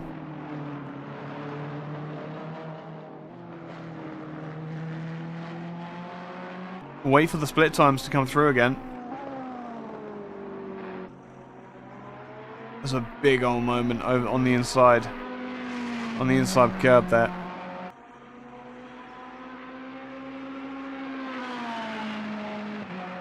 The gap between Ekins and Barley has remained stable.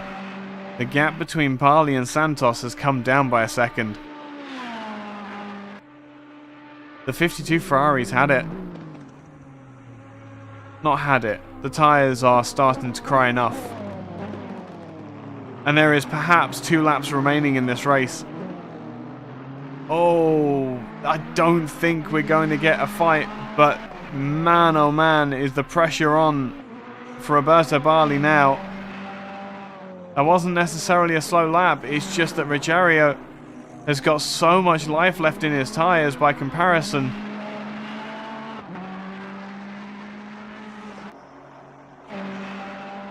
The Bentley is fine. It's fine. If you like driving Bentleys, then it drives like a Bentley. If you don't like driving Bentleys, I think that's a mistake from Ekins. I don't believe it. That gap has come down significantly now, and the gap to Rogério has come down as well. The gap is equal. Oh my goodness. With 2 minutes left to go. Yeah, it handles like a Bentley. That's the best way of putting it. Ooh.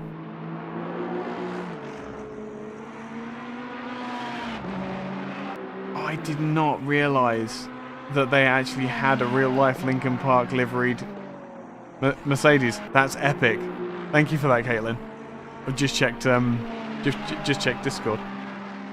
Oh boy.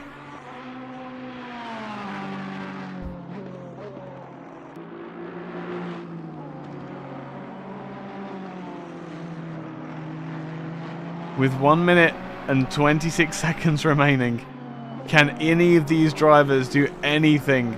They're right at the bottom of the circuit now.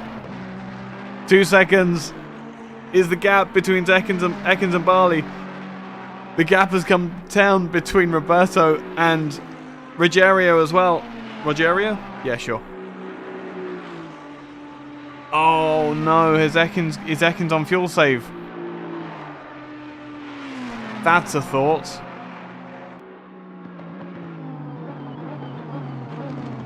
Where is Mittinen on the lap? Oh, this may well be the last. This may well be the last lap. This is going to be serious problems now for Ekins. Is Ekins going to let this podium go? Oh, that's so cool. I did not realize that. I now need to go back and watch that Spa 24 Hours. What can the Aston Martin do? There is obviously a pace deficit suddenly for that Aston Martin. It's got to be fuel. It's got to be fuel related. Aston goes defensive. Oh, no, he doesn't. He just stays on his line. The Ferrari's going to dive to the inside. Is there anything that Mark can do? The white flag is out. Ferrari outbrakes himself, and they're both going to twitch into Lecom. It might be... Oh, man. As Mittinen will cross the line and take the win. That is something we knew.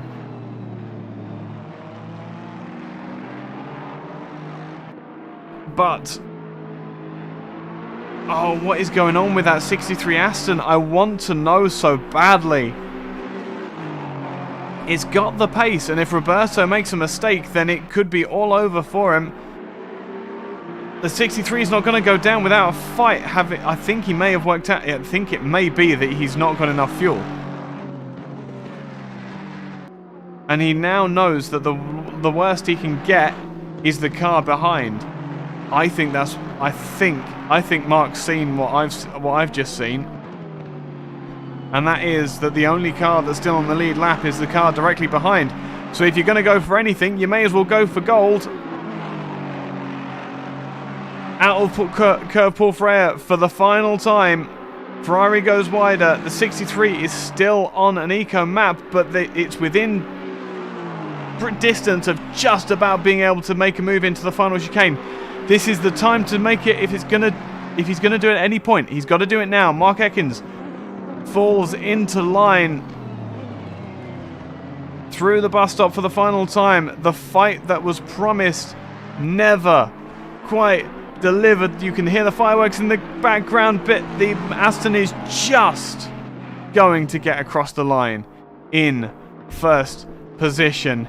Henry Mittinen takes the win. Simon Geimer to the second position. Roberto Barley, what a performance to bring the 488 GT3 Evo to third position. Mark Ekins, a brilliant drive to fourth position. Rogerio Santos to fifth. Very valiantly driven. Alexander will take home sixth. A heartbreaking series of events and penalties. Tanner Selvi will not finish. There we go. Vartanen in sixth. Muttram seventh. Rob Milliken will finish eighth. Larry Thomas ninth. And Dan Nunes in 10th.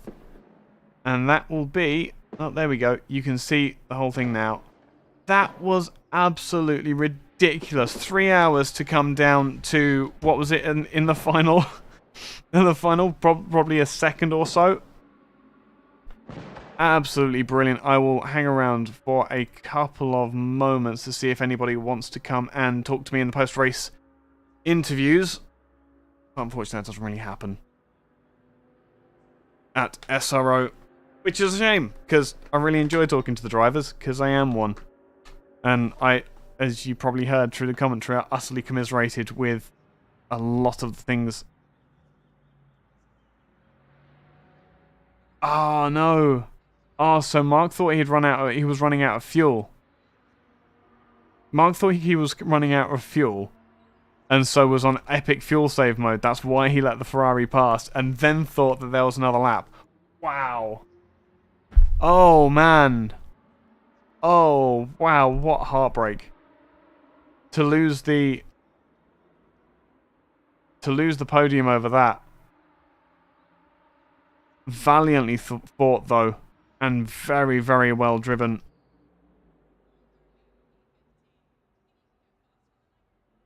I don't think anyone's going to come and say hi to me, unfortunately. with that said, all that remains for me to do is to say thank you very much for everybody for joining in. Thank you very much, especially to Caitlin for sticking with me for so long. My name has been Oaksky. This has been the SimRacingOnline FKR 3 hours, 24 hours of Spa. Sure. Either way, it was an absolute mission. Congratulations to all of the finishers. And it only leaves me to say, what a fantastic win. What a fantastic finish to the race. And I will see you all next time. A very good evening, and I'm going to go and get myself something very warm and soothing for my throat. Good evening, everybody. And remember to be excellent to each other.